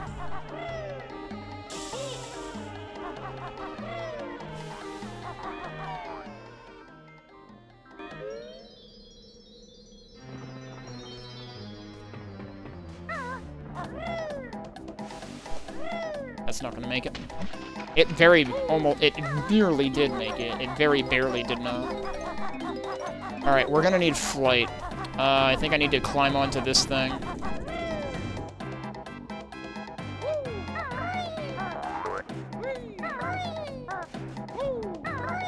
That's not gonna work. Does the rare replay version of this have stop and swap? They actually repurposed stop and swap in the rare replay version. And the other thing to note about... I saw a note, I don't remember if it might have been specific to the Xbox Live Arcade versions. I'm not sure if it applies to the rare replay versions. But because unlocking the stop and swap stuff requires prefixing cheat on each of the sandcastle messages, it flags the file as, like, not eligible for achievements, I think. Or something. Like, there is some consequence. But I'm pretty sure... I forget... I feel like all the stuff I read was about the Xbox Live Arcade version, so I actually don't know whether the rare replay version has the same deal or not. Okay, we can see it from right here.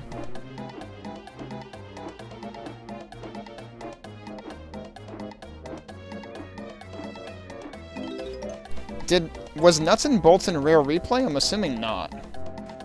Because that's the other thing, is, like, there was interactivity between the Xbox Live Arcade versions of Banjo-Kazooie, Banjo-Tooie, and Nuts and Bolts. So I don't know whether that applies to the Rare Replay version or not.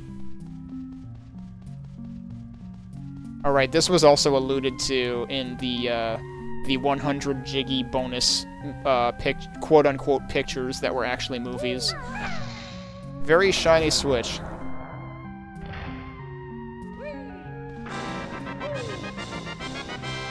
I don't get why the eggs give sparkles, but the iced key doesn't. You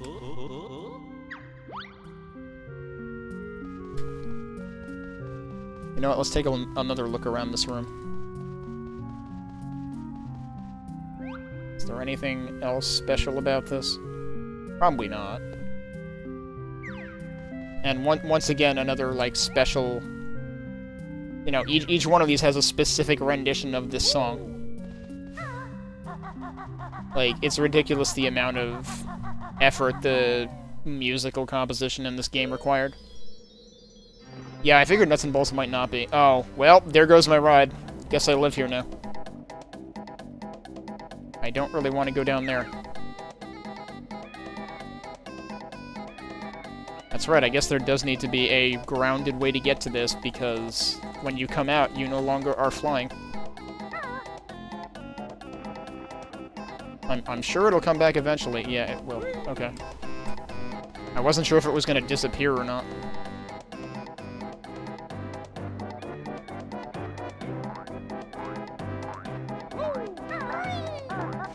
I almost missed that anyway. Okay, all I'm interested in is getting to the other side.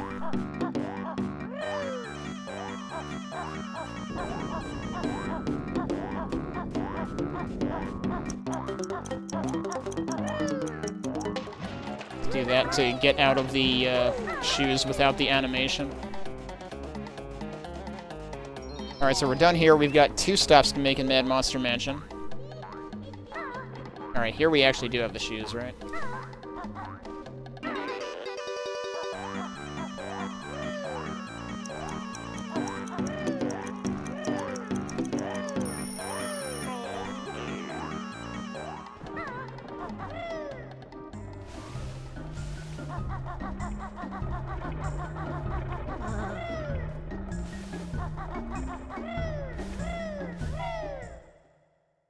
Alright, where the heck is the entrance to Mad Monster Mansion? Are we going in here this time? Yeah, I think so.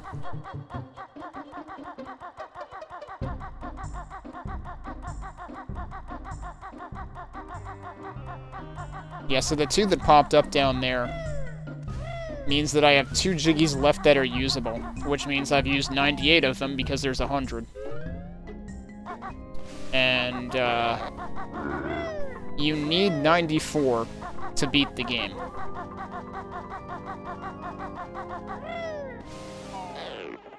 And then you need 4 more for the extra health. Alright, so we have 2 stops to make. One is the cellar, and one is the toilet. The toilet, I believe, is on the 2nd floor. The cellar is right here.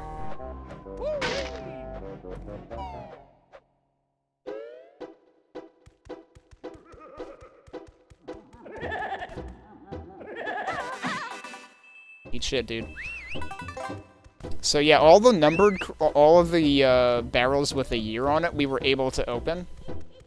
And there was one that was, like, barred or something that we couldn't open, but it's open now. And it's got that in it. Oh, what's the music for this one? I can't believe that even for this, there's still, like, a passage leading to a dedicated room so that they could put extra music for it.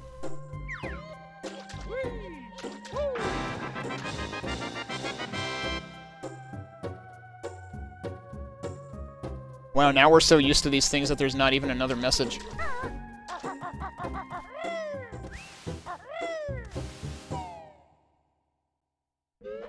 I guess there's no way they can have...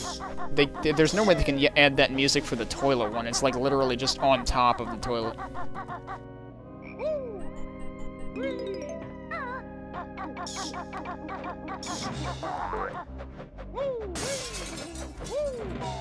So is it this one, or is it the other side? It's this one. They did change the music. That's not what I wanted to do.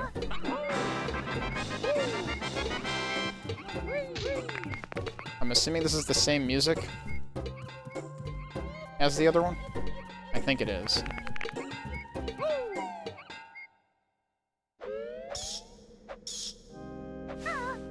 Okay, so now we are done with Mad Monster Mansion.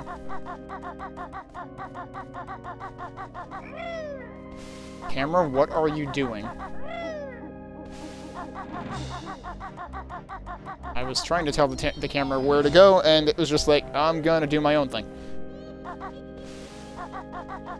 That's actually impressive that, like, it stays standing on Kazooie even between full level transitions.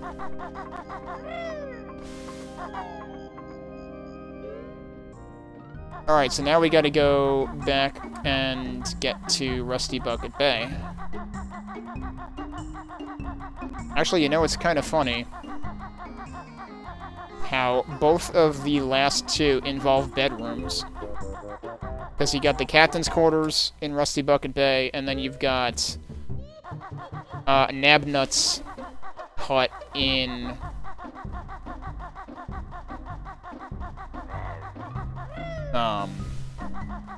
the winter section of Click Clock Wood, which is specifically when Nabnut and his partner, girlfriend, wife, I don't know, are sleeping.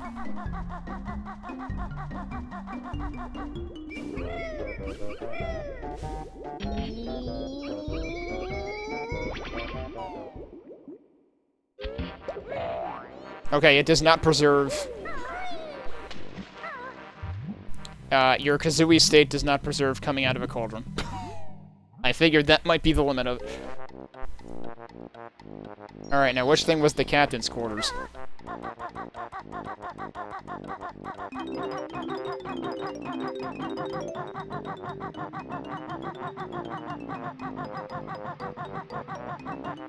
Oh, I need to go up first, don't I?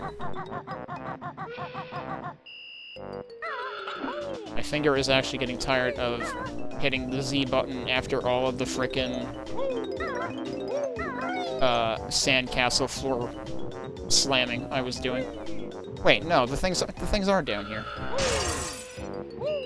This is probably the nav room, actually. Nope, wow. I guessed the right one. And now we've got our, Rusty Bucket rendition of the song. Get out of here, I'm listening to music, dude. Okay.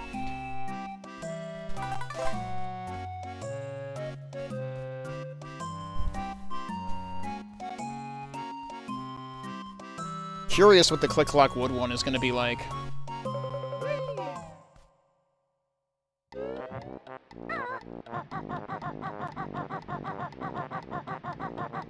I'm pretty sure there are YouTube playlists of, like, the full soundtrack, including all the renditions of that song. And all the renditions of all the different level themes and whatnot.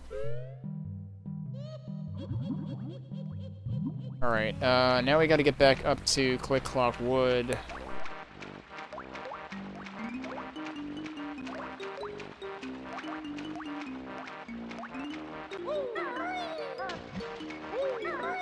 Should I go back through this? No, probably not.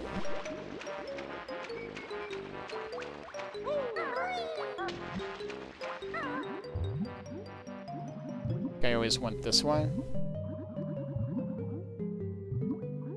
I went this route last night, didn't I?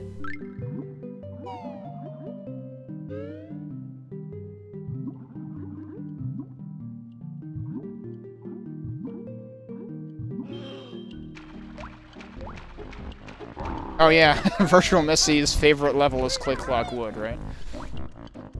That is...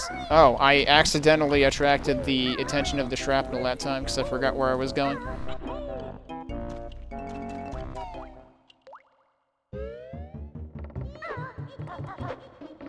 How many gold feathers? I have 3 gold feathers. This is not going to go well.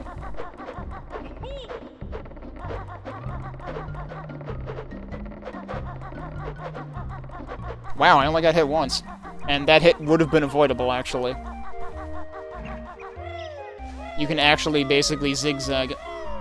I'm sure I couldn't do that again if I tried.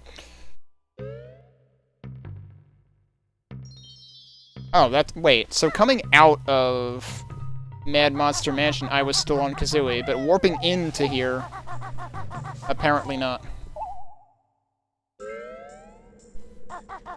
Alright, we should probably fly up there. If I can remember which side has the, flight pad. Yeah, it's right here.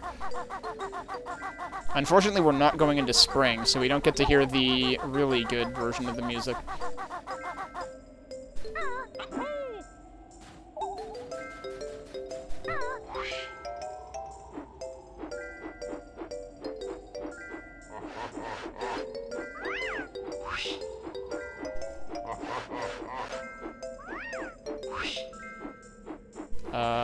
What am I stuck on? Okay, we're fine. We're here. We can't go in through the door, we gotta go in through the window. Let's see what this one is.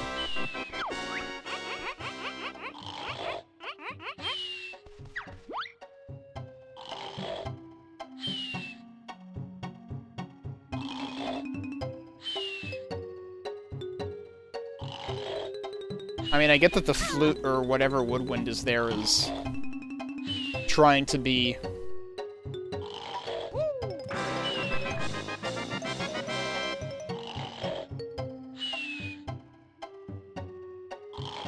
I feel like he couldn't decide what to do for this world. I mean, what's funny is the pizzicato almost sounds like what they did for Mad Monster Mansion, except it's a higher octave. And then it's just the flute in the background, which I suppose is kind of reminiscent of, like, the song, the Grunty's Lair rendition, arrangement for Click Clock, and then the spring.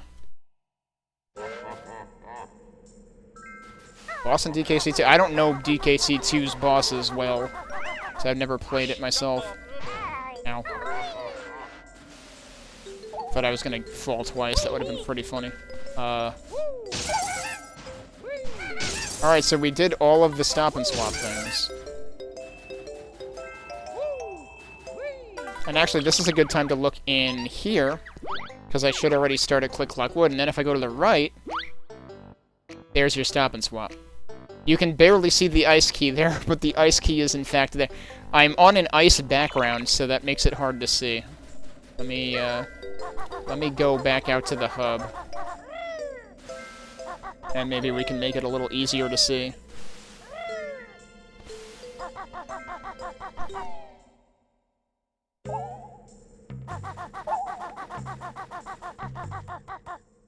Alright, let's pause, like, here, and then look at it. It's a little more visible there, yeah. There you go. We got the 6 eggs and the ice key. I think typing in the passwords took as long as actually getting the items. And typing in the passwords we did all in one place at the same time. But there you go. There's your swap and stuff. Which, I never did this before. I think, I was saying last time, I think when I first learned about it, I think I tried specifically just the first one in Treasure Trove Cove on an emulator. I remember that room with the platforms. But I never actually went and did all of them. So, that's a first for me. We've got time. So, the one other thing that is potentially on the agenda to do is, well, I ended up tripping over one of the remaining cauldrons that I hadn't found, and I think there might only be one left that I didn't find. I think it's the other blue one, which honestly, I want to think the first blue one was the one that was extremely out of the way in a place that you would never want to go to anyway. It's like in Clanker territory or something. But I was mentioning at the beginning of the stream, because someone randomly mentioned a website, someone on the Quake Mapping Discord, of all places, mentioned a website at random that might actually be really useful for sort of like investigating and finding what I missed. So there was, I think, one cauldron that I missed, and then there's one Cheato page that I missed. So we're gonna try to use this site. I'm gonna take a break first. We'll come back and see if we can use the site, and I'll, that's the other reason I had the browser set up, to see if we can, find what I missed a little faster than actually, like, trudging throughout the entire lair. You know what I'll do before I take the break, though? I will go, through the portal, so we get the good Grunty's lair music again. Am I safe here? I should be safe here. So I will leave it right there. And I'll take a break, and we'll come back in a few minutes and investigate the maps when we get back. Okay, I accidentally bonked the button, and the browser is back up here, but that's kind of okay, although I think I need to open up another tab, so let me do that first.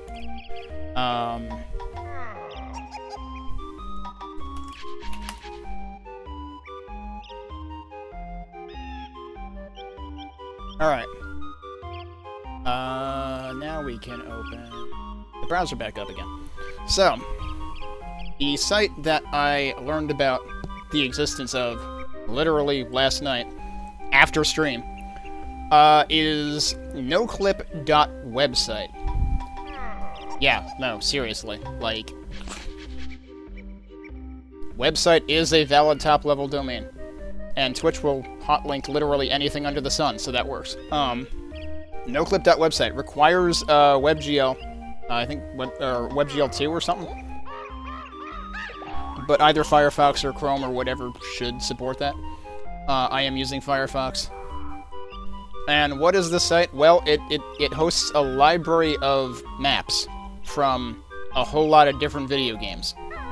And lo and behold, the first game listed under Nintendo 64 is Banjo-Kazooie.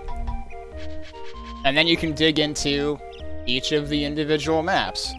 I mean, like, let's just tap on Banjo's house here. And poof, we've got Banjo's house. And we can look all around, and everything is, like, super high resolution. I mean, the textures obviously won't be. Sadly, we cannot start Bottle's puzzle game from here. But other than that, we can look around the house. You can even see outside. Oh God, what happened to the house? Anyway. So yeah, we can load up each of the different scenes, and so what I figured it would be cool to do is let's just go looking through the Grunty's lair sections and see what the heck I missed. I'm pretty confident I did not miss something in the main entrance. So also the controls for this, I'm pretty sure, like, if you go to About here, I think it will...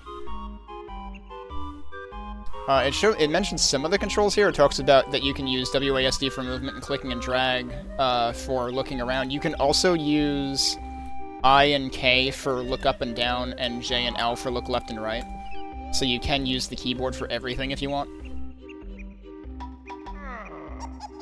So that's the entrance. It's even got, like, the enemy actors and whatnot in here. Here's your Mumbo's Mountain. Also, I believe...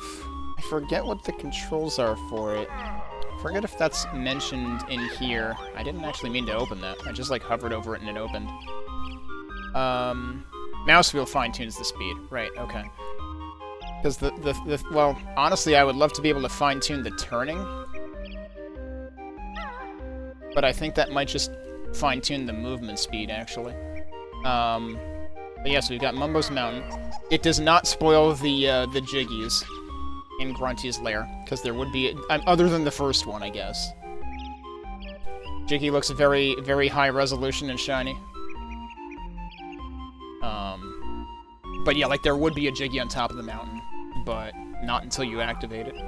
And then this is where Bottles is hanging out, to give you another move before you go through the first note door. It doesn't fade between the note icon and the number, but you can see both at once.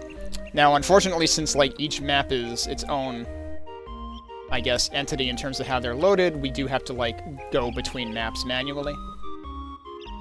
We've got Brentilda right there. I think that's the first appearance of her. Here is the cauldron that I didn't find until tonight. I don't know if the color carries over here.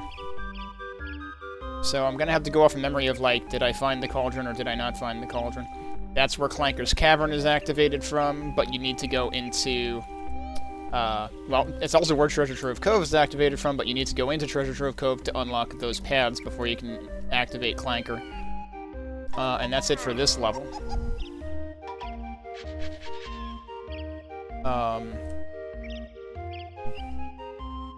Why is this called Dingpot Teleport Room? This is the one that I was saying felt, like, way out of the way. But I'm pretty sure I did activate this. You're telling me you're supposed to be able to get from this all the way to Dingpot? Because there's a teleport right, like, in the room before Dingpot, but that's the one that teleports you from across the game board. I don't know. I am suspicious now. That maybe the one related to this is what I missed. But yeah, this is just, like, one room through one of the tunnels near the area that also takes you to Treasure Trove Cove. I believe it's through that tunnel right there. One of these two. I'm guessing the one up top is what brings you to Clanker, though. So that's your entrance. That goes to where we just were. There's your next note door. And there's your Treasure Trove Cove entrance. Is there anything else actually mapped here? This is mapped. And this was where we unlocked... Oh, this was the Click Clock Wood entrance. And yeah, we found that Brentilda. It occurs to me I think there's one Brentilda that I missed as well. Either that or I just was really bad at searching my notes.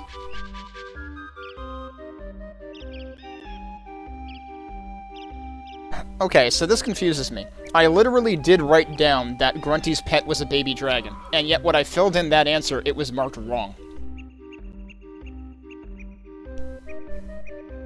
So I'm not sure what to think of that. But I think there was one Brentilda question that I could not find the answer to in my notes. Alright, so we got Treasure Trove Cove. There shouldn't really be any surprises in here. I mean, I can look outside the map.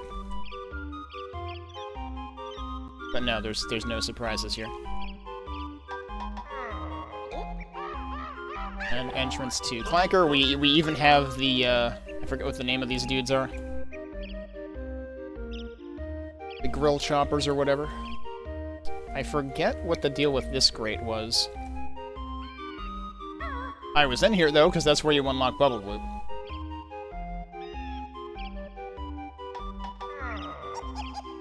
That grate might be... That grate's opened by that. And I think that raises the... Yeah, that raises these pipes here. There's a Mumbo token up there? I wonder if I got that one or not. Also, apparently there's... I think I read there's... And I think this was on the cutting room floor as well. Apparently there's 116 Mumbo tokens, but under most circumstances, you can only get 115 of them, because 2 of them occupy the same space in memory. You have to go out of your way to get... If you want to get all 116, you have to go out of your way to do things in a very specific order in Mad Monster Mansion. That being said, you only need 75 for all the transformations. So there's like 40 extra Mumbo tokens. I have to wonder if they originally intended there to be a 6th transformation, because there was enough leeway to require 30 for the next one, because they went up by 5. It was 5, 10, 15, 20, 25.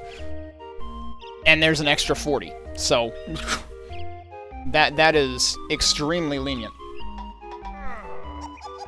And I mean, there were also some in Click Clock Wood, which I guess you could argue that, like, okay, if somehow you didn't have enough to have 25 going in, you could, you know, accrue more on the way through Click Clock Wood. I'm guessing I got this Brentilda because she's, like, impossible to miss up there. Alright, let's move on.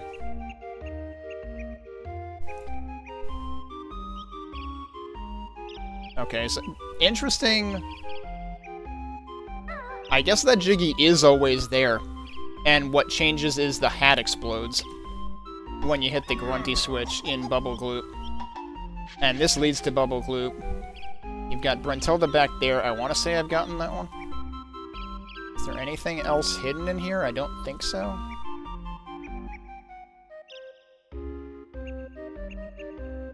That fish is very out of water. Alright, moving on again. Bubble Gloop entrance. So there were things in the sides here. There were the boots, and I think there was Brentilda. Yep. And then in the back there was... This wasn't Cheato. This was the Freeze Easy. Yeah, the Freeze Easy activate. No, it was Cheato. You had to come here as... So, the funny thing is, I came here as an alligator first, but you actually need to get the boots and come here as Banjo-Kazooie to activate this. Well, actually, no, I think I activated this as alligator. I think it didn't stop me, but you need Banjo-Kazooie to break this. Breaking this boulder is also one of the things that there is technically a cheat code for the Sandcastle floor for. That's what I'm saying, that, like, there's actually a surprising amount of cheat codes. And behind here was our first Cheato instance, and this was the locale that he was shown in his staff, his credit roll instance, or his installment in there. But that's probably it for here. Apparently there's extra goop outside the map. Maybe everything's gotta be a square, I don't know. Alright, we've got Gobi's Valley. I forgot those walls were there, originally. That's what spawns the pad that rotates, which, interestingly, this pad is actually rendered here, rotating around. Even though it's technically not there until you hit a switch. You got the boots in there. You've got the entrance to Gobi's Valley here. You've got Brentilda. Man, Brentilda is hiding behind so many things. I think that's it for this area.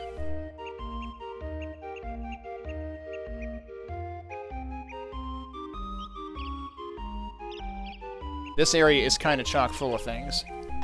Also surprised that they show that there. It looks like there's, like, they attempted to render the spiderweb, but it kind of didn't really render. Well, this one did. I don't know, because, like, there's a graphic on top of that, and this normally is covered by a spiderweb, so... So, right, this had... I'm pretty sure this was the cauldron that was paired with the one... Yeah, this was the cauldron that was paired with the one that I found during this stream. And I actually took it to get to Freeze Easy Peak after we were done with Treasure Trove Cove. Because Freeze Easy Peak is right here. And our jerk snowman dude is also right here, even with the whole, like, snowball throwing animation. I don't know how they got all that in here, but good job. I'm pretty sure... So they show a Mumbo token up here. I'm pretty sure this is where a Jiggy and... Oh no, the Jiggy is up here. This opens separately, I think. And we can actually... They actually do have textures on these sides of the walls. You never see them because the camera is fixed. There's also actually another hole up here that I always forget exists. And Bruntilda's up there. I definitely did get that one. Pretty sure. See, this spider web is rendered okay. This one is uncovered to get to the cauldron that leads up to Rusty Bucket Bay.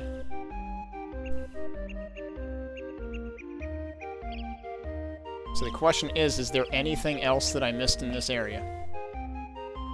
But yeah, it's aptly called noclip.website because it's basically like going through all of these maps from all these various games in noclip mode. The way you would in, like, you know, Quake or something. Which is funny, because, like, this is seriously what I did in... Back when I played Arcane Dimensions in 2021, I know... Anytime that I was, like... Anytime that there were secrets I was interested in finding, but I was having no luck finding some of the last ones, I would noclip to find them. But yeah, if you... As long as you have a recent enough browser, you can go to noclip.website and mess around with these. And there's a whole bunch of games in here. I can't believe they have Beetle Adventure Racing. Holy shit. I kind of want to... I rented that once. I kind of want to play that again just because it's a huge shitpost. Like, what's the premise? Literally, you drive a Volkswagen Beetle. That's it. Like, the game exists to promote Volkswagen Beetles, I guess. You got Diddy Kong Racing in here as well. I think Donkey Kong 64 might be under experimental. So there's more stuff down here, too. Jeez, you've got a couple of GTA games in here. Yeah, I never heard of this site until literally last night in the Quake Mapping Discord. It was just completely... You got Psychonauts? That ought to get a lot of people's attention. Jeez, you've got some of the Half-Life stuff. You've got Smash Brothers Melee. You've got Mario Odyssey. And Sonic Colors. And the original Halo, and Half-Life. Portal and Portal 2 are already down here, too. I didn't think Fez was a 3D game, so I'm kind of curious seeing that one there. There's a separate entry for Dark Souls collision data. What? Wow. And, okay, GTA 3 is already here. Final Fantasy X is already here. Some of the Kingdom Hearts games. Yeah, there's a ton of stuff in here already. I wish that Mario Kart 64 were on here. They do have Mario Kart DS and I think Mario Kart Wii. And Double Dash, actually. Okay. Yeah, so they have a bunch of the Mario Kart games, just not 64. Although if they have some of the newer ones, then maybe they have the throwback tracks anyway. Alright, I think I was gonna jump to the next area. Alright, I highly doubt that I missed anything here.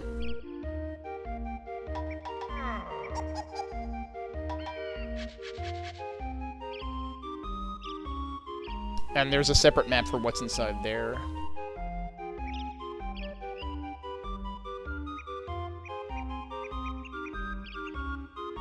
But yeah, pretty sure I didn't miss anything here.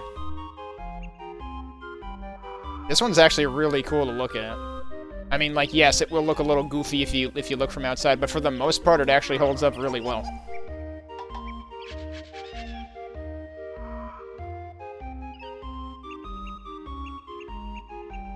Like, this right here is pretty good scenery for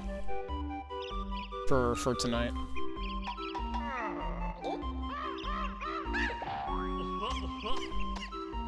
Alright, this is actually the area before the Mad Monster Mansion area.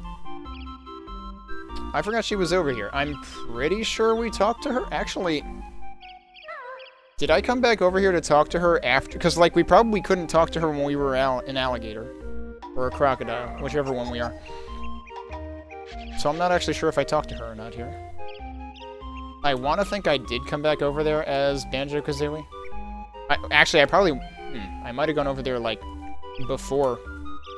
Not crocodile. This was the pumpkin one. So this was the Cheato... So, yeah, this is the Cheato page that has gold feathers next to it, which made me think that this was supposed to be the third one.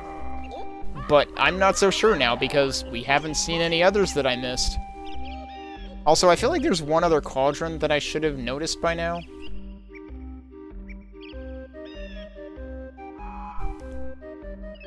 Because, like, I feel like I remember there being another cauldron, like, right near Brentilda somewhere.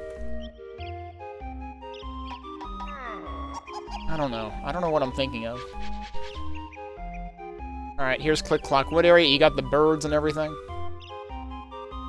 So it's funny, there's a I wonder if I missed one of these, honestly. There's a Brentilda near the puzzle for Click Clock Wood, and then there's another Brentilda in the entrance to Click Clock Wood. And that's the switch that spawns the puzzle piece. I mean, the pedestal so that you can open it.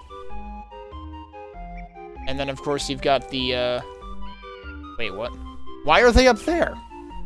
That's not where they're supposed to be. That's a little buggy. Yeah, they're not properly rotated. They're supposed to be, you know, hanging left and right and whatnot, but they're just all pointing up. I forget what was through here. I forget if that was more water puzzle area.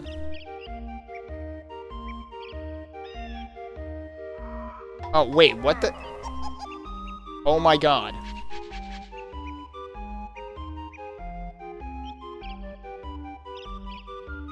Well, that's the cauldron I missed. Imagine that I could have been... Every single time that I came back to Click Clock Wood, that took me forever, I could have been warping to it. That's the cauldron I missed. Okay. What's hilarious is we are sitting in this room right now in the game behind this. So I can go back and get this as soon as we finish looking at this. But we still have to find the other Cheato page. Oh, we can also find out whether there's actually anything on top of this, which there apparently is not. I was suspicious about this platform, because, like, I could see that there was a plateau up here, but I was like, there's no way I'm getting up there. Because you get out here, and then it's like, there's no way you're gonna do a backflip all the way up there. But let's have a look around. Right, so that's the door that leads to the Click Clock Wood area. This is what leads up to the water, switch. Which is what allows you to get, actually, where does that bring the water? Does that bring that up here or up there? I forget if that one of the water switches is permanent and one of them isn't. And I forget which is which. So this is what leads to Rusty Bucket Bay. This is where you come from.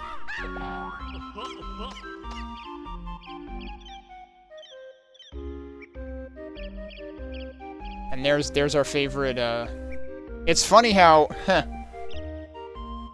the shrapnel is rendered at the higher water level, even though the water level is down here right now. And, like, the shrapnel is ordinarily, like, on the water. I don't know if it normally spawns up here and then falls into it before the water level rises.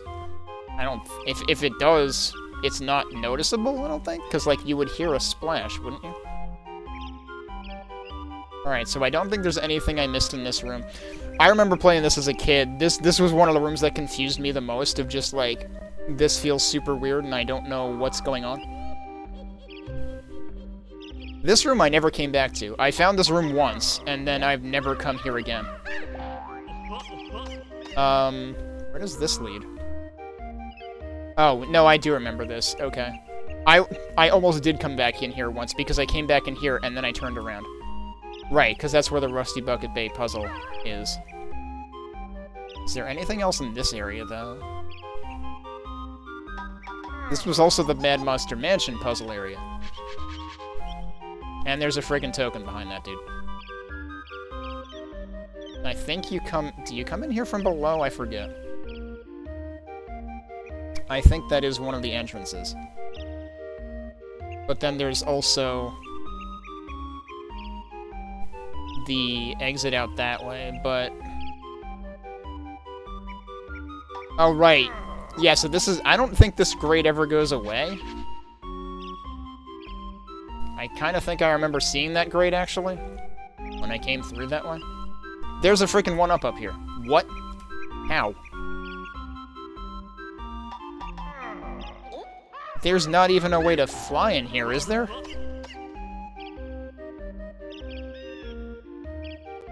Oh yeah, if you're seeing the bottom of a message box pop up every time I start turning, it's because every time that happens, Firefox tells me that the web page is capturing my mouse. Alright, so I don't think I missed anything in here.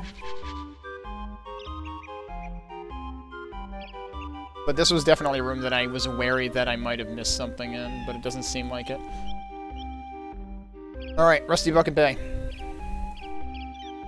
So this is also initialized with the lower water level. So this is the this is the cauldron I had been taking repeatedly. I think this is what leads to that other place we were just looking at. This is the room that has a is this the room that has a time switch? No, this one stays permanently up. What is this?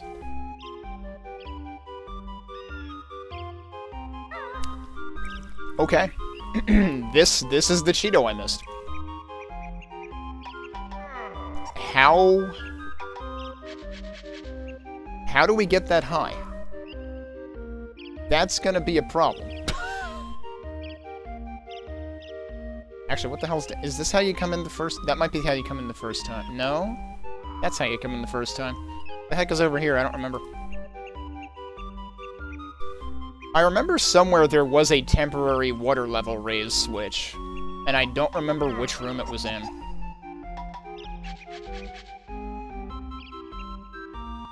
It might have been in here and raised it temporarily to a higher level, but I seriously don't remember. And I haven't seen any water switches cross my eye.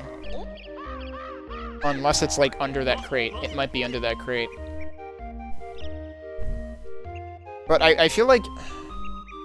I remember there being a temporary water raise switch. I thought I had done something with it, but I also remember I had, like, specifically tested, like, going through a room transition to see whether it would preserve, and it doesn't.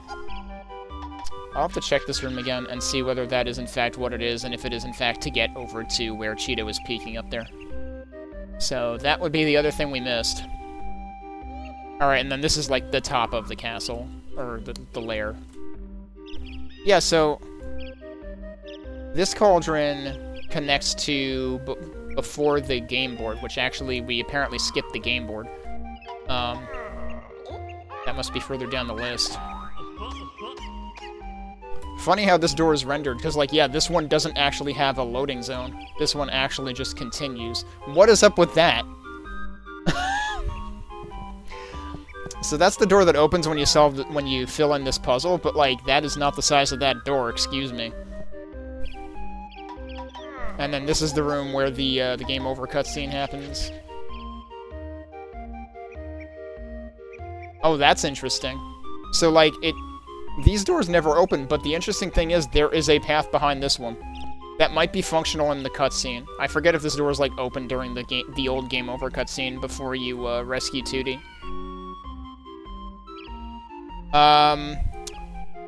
Honey, I shrunk the dingpot.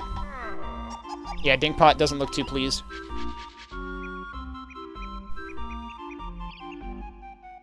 So for some reason, some of the models are not the right.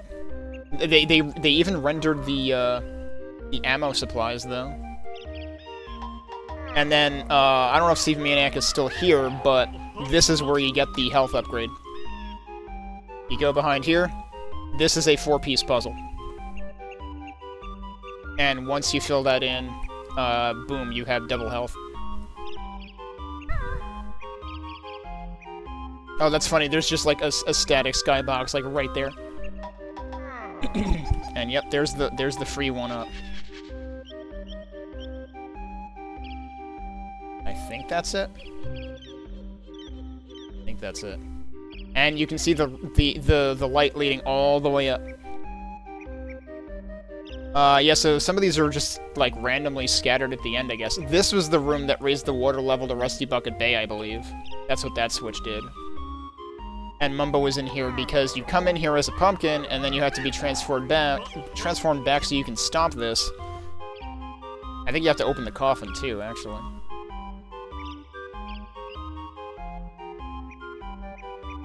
And there's a frickin' Mumbo token behind Mumbo in this. Okay, almost guaranteed I missed that one. Which is funny, because, like, I've always searched behind his hut and stuff. I just didn't search behind his chair this time. So that's hilarious. Okay, what else do we have left? Okay, so here's the... I think this is a very small map. Yeah, it's literally just the passage and the teleporter. And the ceiling that changes colors, apparently. And then here's the actual game board. And this is the cauldron that takes you to that other one. So oh wow, they even have, wow. They even have the prizes rendered. That's pretty great. So you've got your Grunty plushie, and your cauldron washing machine. Actually, is it a washing machine, or is it a crock pot or something? Like, that top doesn't... I would not expect that top on a washing machine, but when I looked at it from the front, I just assumed, you know, it was a front-loading washing machine. I didn't notice the top at all. So, actually, I'm not sure. It could be, you know, a rice cooker or crock pot. It could be a number of things.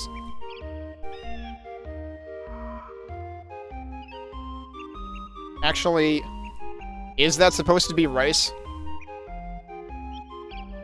I just noticed that the bottom of it actually, like, is it supposed to be semi-transparent or something? You can't see it through the actual hole, though.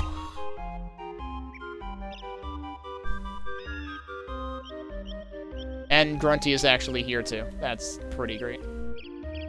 Everything is rendered here.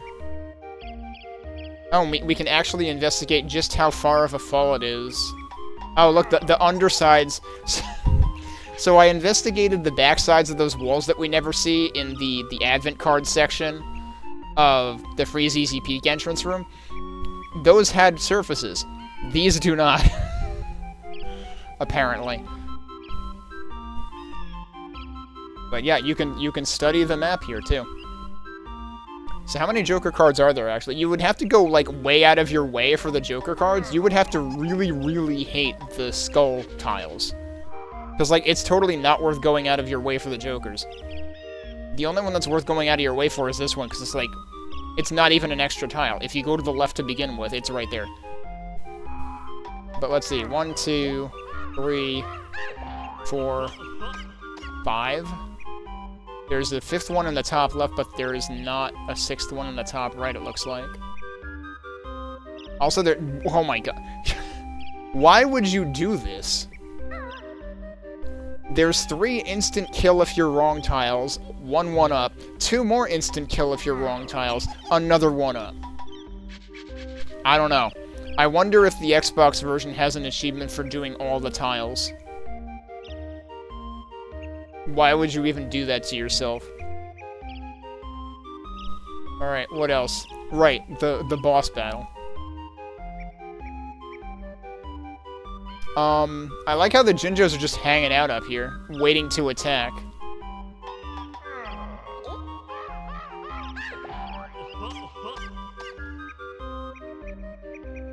Is there actually... I'm curious if there's anything rendered under here. There actually is. Yeah, because you can see the column through it. But there you go. That's all the Grunty's lair maps.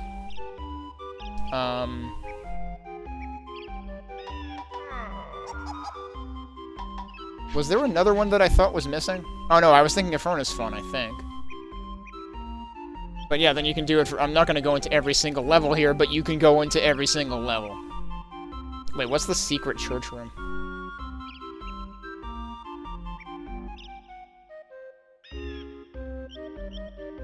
I have questions. I have not seen this room.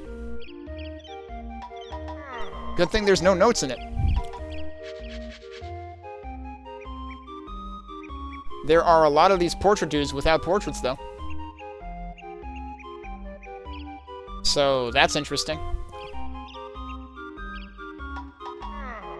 It's the feather room. This is just one of the interior bits. Okay. They had to come up with a name for it. Where is the church?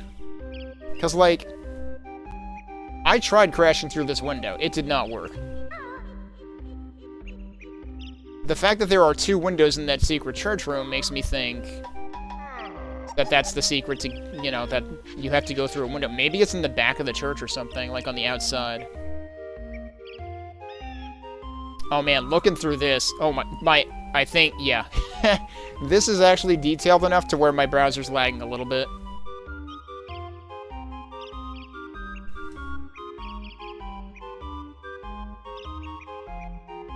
You know, I feel like I noticed that there were Banjo-Kazooie windows, and I never thought to try breaking them. Yeah, there's one right there. I wonder if that's it.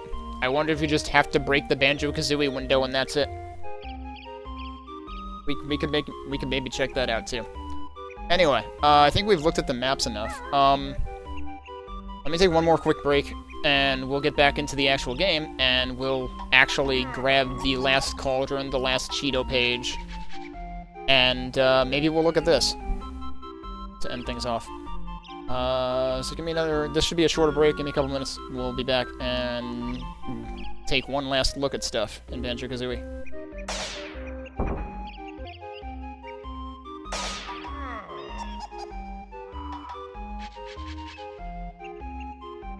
Helps if I unmute. Also helps if the button does the thing when I press it. Okay.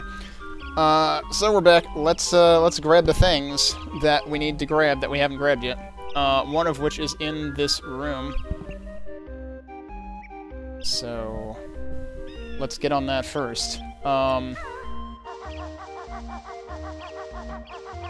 the funny thing is, I distinctly remember... Is this one actually right near Bruntilda? Actually, wait, where is Bruntilda? She's on the other side, isn't she?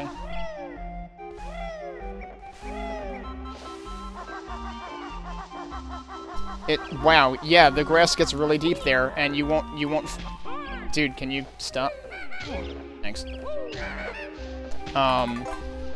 And you won't notice that unless you go over there. Did I talk to this one? Yeah, I did.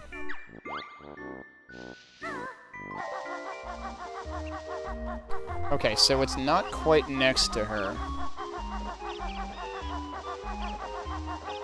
Yeah, you can barely see it.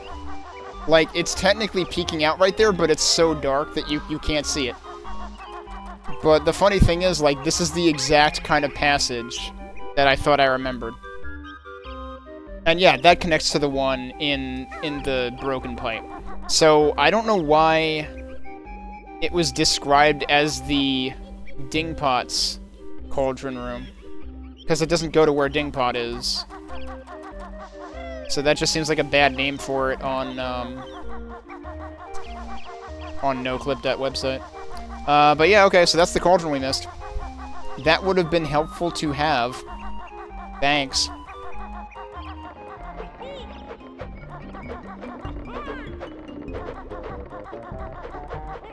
Okay, apparently it was more about, like, how high or low the tail was, rather than, how close or far I was from it, because that did not go well.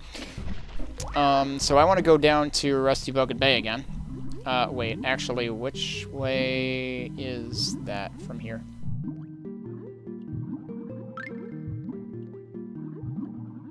I want to think that's through here. Oh, also, let me do one thing. Shouldn't do this now because limited oxygen, but... Move my keyboard out of the way so I can bring my laptop closer again. So I can see chat easier. Yeah, okay, this is Rusty Bucket Bay. So one thing I was curious about, because I didn't remember.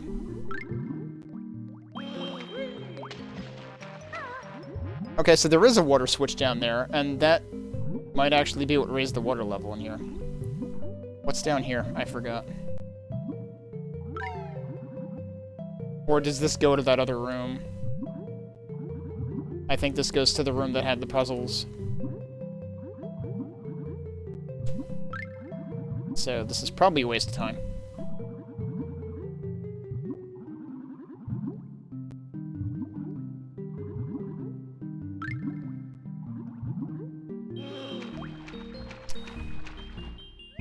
Yeah, interesting thing. That puzzle is completely submerged already.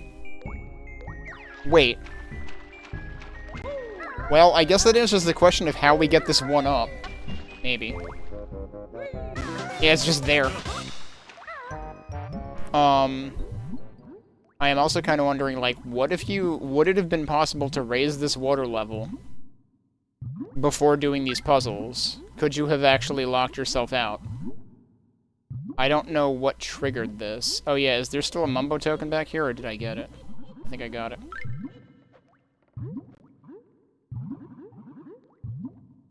But yeah, I actually don't know what raised the water level this high.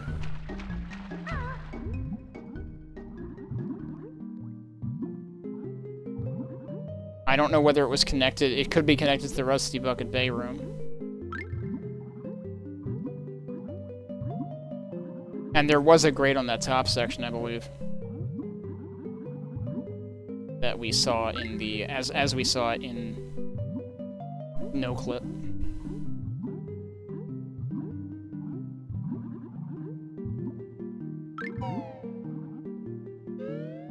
Okay, so that's what was down there. And how the heck do we get the Cheato in here? Because this water level is not high enough, right? Yeah, it's over there, so, there's no way I'm getting from there to there. That's not happening. I don't think I can hit the switch again.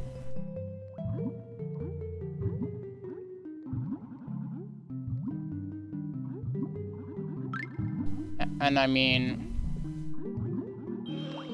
The only other thing I can think is that it's tied to the water switch in the other room, but I'm pretty sure it resets as soon as I come through here. Also, I forget where that room is. Wait, because I don't think it's that way. I'm pretty sure it's down here. I guess I might as well look in here.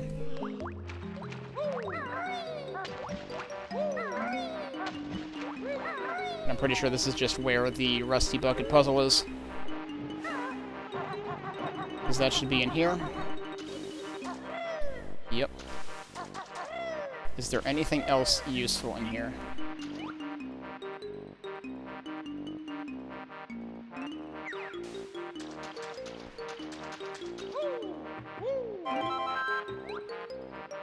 They wouldn't hide anything in that corner, right?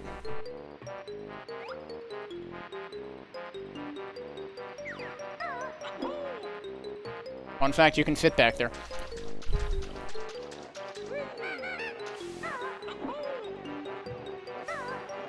And I think if I go down here, it's just a dead end.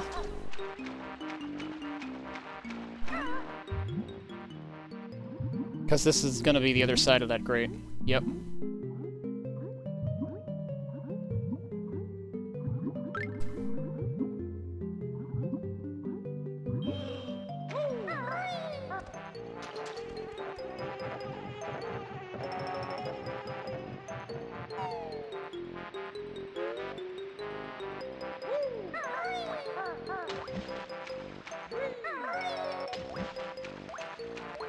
Is there anything else anywhere on the top of this room?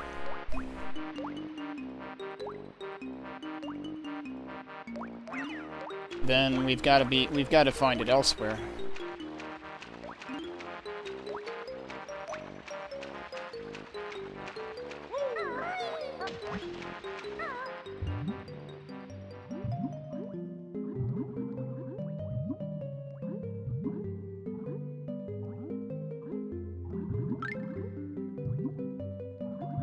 Go back in here, because I'm pretty sure there is a water switch here. Alright, Missy, thanks for hanging out. And at least you got to be here for Stop and Swap, and also for the no-clip stuff. This will probably be the last Banjo-Kazooie stream, and I'll probably wait till next week to start Tui, but I might throw in a randomizer of some sort. I haven't done a Super Metroid map randomizer in a long time, and they've had a bunch of updates, including randomized locked doors. Kind of want to try that at some point. So maybe. Or maybe a Doom randomizer. I don't know, we'll see what happens. But have a good night. I tried to cheat. How far does this raise the water, and for how long? Because, like, I'm pretty sure this resets if I go back in the other room.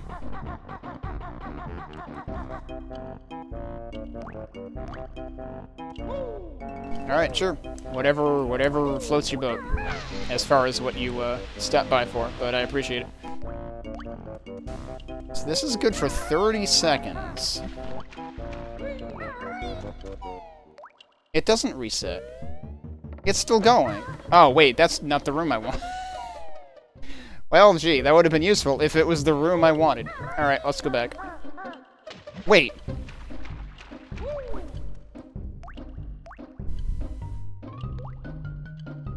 The timer's still going, but the water level reset. Why is the timer still going?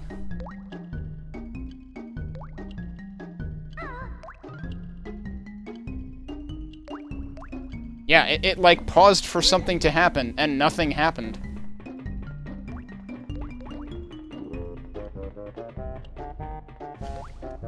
So that was weird. So where I wow, nice. So where I would like to try going, camera. Camera. Cool, I just wasted a bunch of time because I couldn't see where I was going. Where I want to go is here.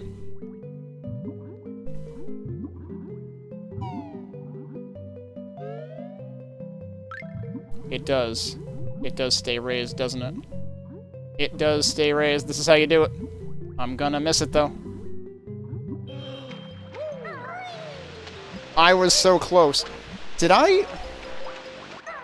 I'm trying to remember if I tried to do that once and missed like that, and then forgot to try it again. Like, for some reason, that just feels familiar all of a sudden. I'm getting deja vu.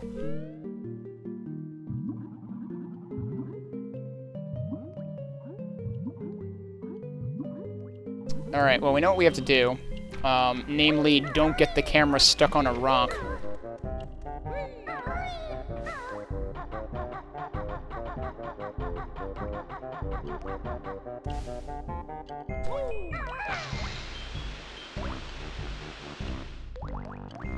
Oh my god, camera. It's like, which way is it gonna be pointing?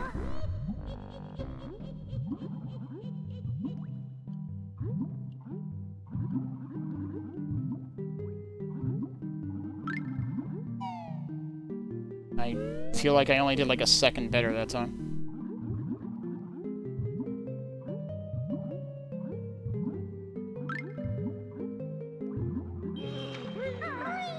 Okay, no problem.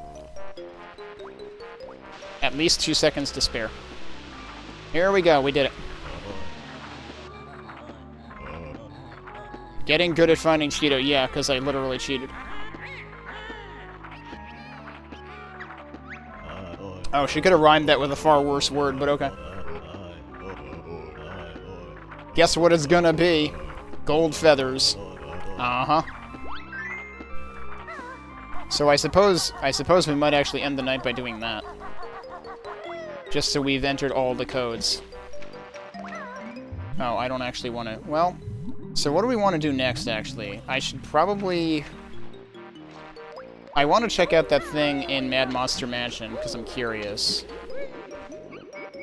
Am I better off going through here, or am I better off not going through here? I think I'm better off going through here.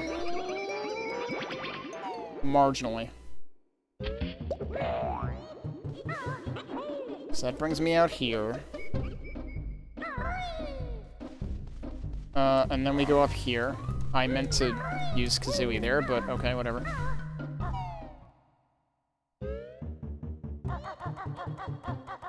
So, you know, it's Halloween night. We can visit Mad Monster Mansion one more time for a room that I didn't realize existed. And I feel bad about because I literally stared at the window that you go in. Like, I was like, oh, cool, they've got a Banjo-Kazooie window. And I just stared at it like, hey, that's nice. I didn't think of breaking it. But I suspect that that's the idea. So we're gonna try.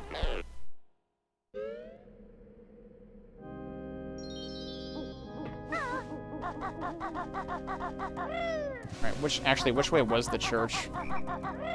Is that actually over here? No. I mean, I could go through the maze too, but then I'd have to deal with ghosts and stuff, and I'd rather just go to the church. It's right here. And we don't need to worry about the main entrance, which is on a timer.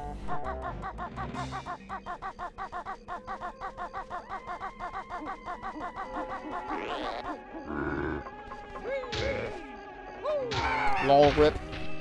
Alright, yeah, it's this window right here. You don't even break it, you just go into it. Okay. Oh, there... Okay. I feel better now. I was saying when we were looking at the no-clip version of this that, like, I can't believe there's no actual portraits. There are actual portraits. For some reason, the portraits didn't render.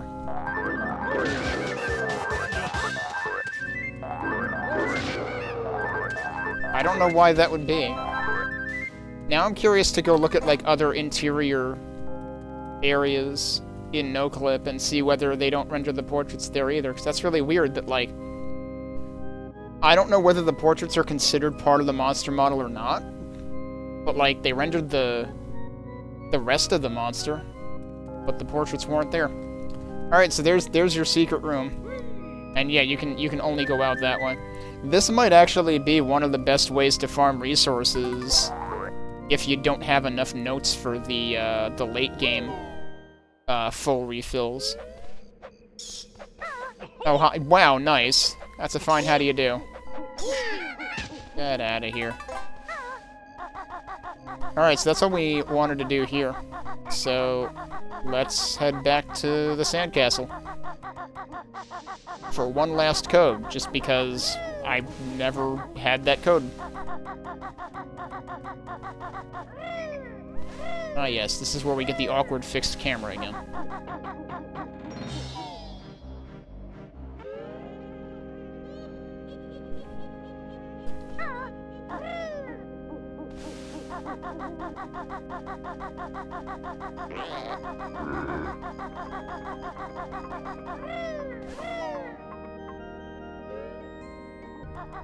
So I guess it's gonna be the fastest way. Oh, well, dying is not actually the fastest way. That was bound to happen one of these times, because, like, this is the rudest exit, because the camera is fixed until you get this, you know, this close. And then you have to react.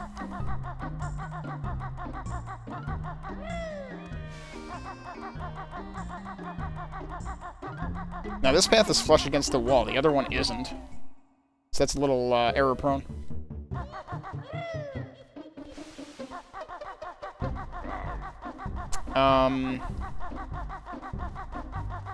I want to go through here, right?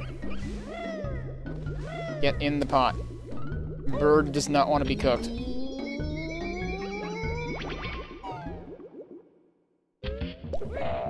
Right, this will bring us back down here, which is like 2 screens away.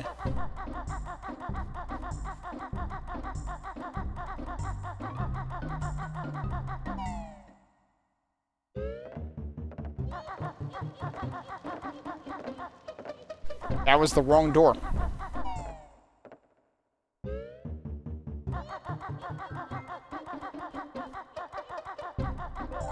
I am sure I talked to this one.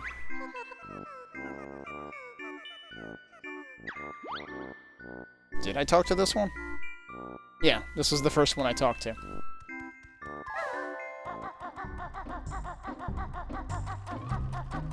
I don't know which one I missed. I'm guessing one of the ones that was behind something.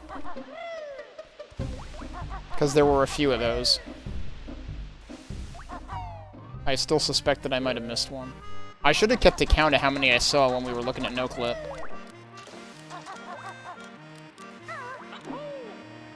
But I wasn't really specifically looking for Brentilda at the time. That thought only really occurred to me later. Alright, it's time to fill the leaky bucket one more time. It's the other way, isn't it?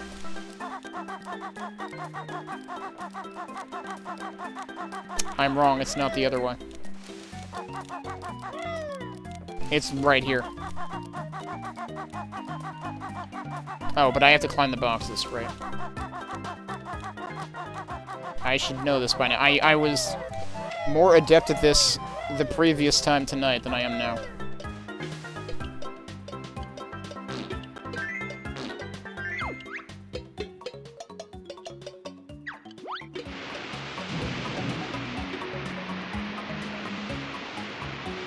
We got to explode the shrapnel one more time.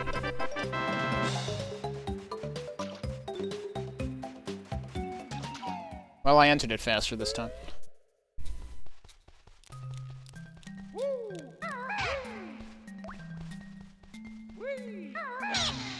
Okay, gold feathers.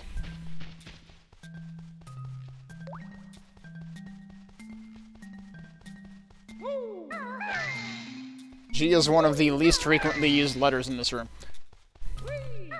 So it took me a minute to remember where it was.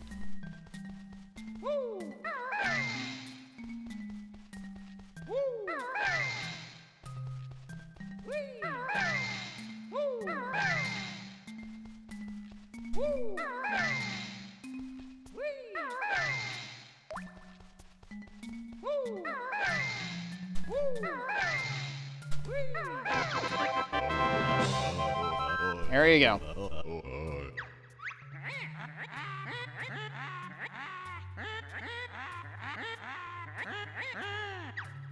Yeah, so gold feathers would have been the one upgrade that would have been really nice to have for the final fight, because I barely had enough.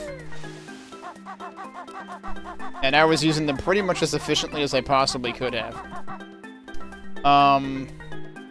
But yeah, that's pretty much 100% now, like, for real. Well, with the possible exception of maybe one Brentilda, I'm not sure. But yeah, we already had, like, all of the notes and jiggies and honeycomb pieces as of the end of last night. And the double health upgrade. But now we also have all the stop and swap things. And, we have all the cauldrons activated. And all the Cheato pages. So, there you go. Pretty much as thoroughly as I could possibly play the game. So, might as well save and quit there. And because you already rescued Tootie, there's no cutscene. It just does game over immediately. It would have been funny if they could have, like, thought of another cutscene to do there. But what would they do, really? But there you go. That's Banjo-Kazooie. Played as thoroughly as I could imagine. So, that was, for the most part, a lot of fun, other than the Grunty fight. Also, other than the Rusty Bucket Bay engine room. Which we fortunately did not have to revisit tonight. But yeah, I only ever played this once, back in the late 90s, on a rental, so I had this for, like, I don't know, 9 days, or I forget if it was 5-day rentals or 3-day rentals, wherever I rented this from. But I probably had this for, like, 9 or 10 days. And barely managed to beat it. I don't remember if I had, I can't fathom I got 98 jiggies. I might have gotten the bare minimum to beat it. But also, I can't imagine beating it without the frickin' HP. So that makes me think maybe I did get 98. I really don't remember. And since I rented it, I can't go back and check. I don't have an actual cartridge to check on. But I always loved what this did in terms of just, like, the areas, I mean, both the graphical design and especially the music. The music, this was the first game that really stood out to me for doing musical variations all over the place of, like, the same theme for different settings. And I mean, like, it's probably not even the first game I played that did that. It's certainly not the first game that did it. But it really stood out for that reason. So I always wanted to play it again at some point. So we finally got that done. Now Banjo-Tooie, I also rented, but I never finished. I only got, like, halfway through that game. So I barely touched, like, the 5th area onward. So we'll have a lot of exploring to do in that, and that's going to be, like, a half-blind playthrough, basically, when I get to it. So I'm not so sure I'm going to end up 100%ing that, but we'll see what happens. This one, between having played it before and I'm sure at some points I had seen speedruns of it, I was a little more familiar with it, and, you know, I had read about Stop and Swap and stuff like that before. So I knew a little bit more about this one to come back to. But yeah, a lot of fun for the most part. It's been a good set of streams.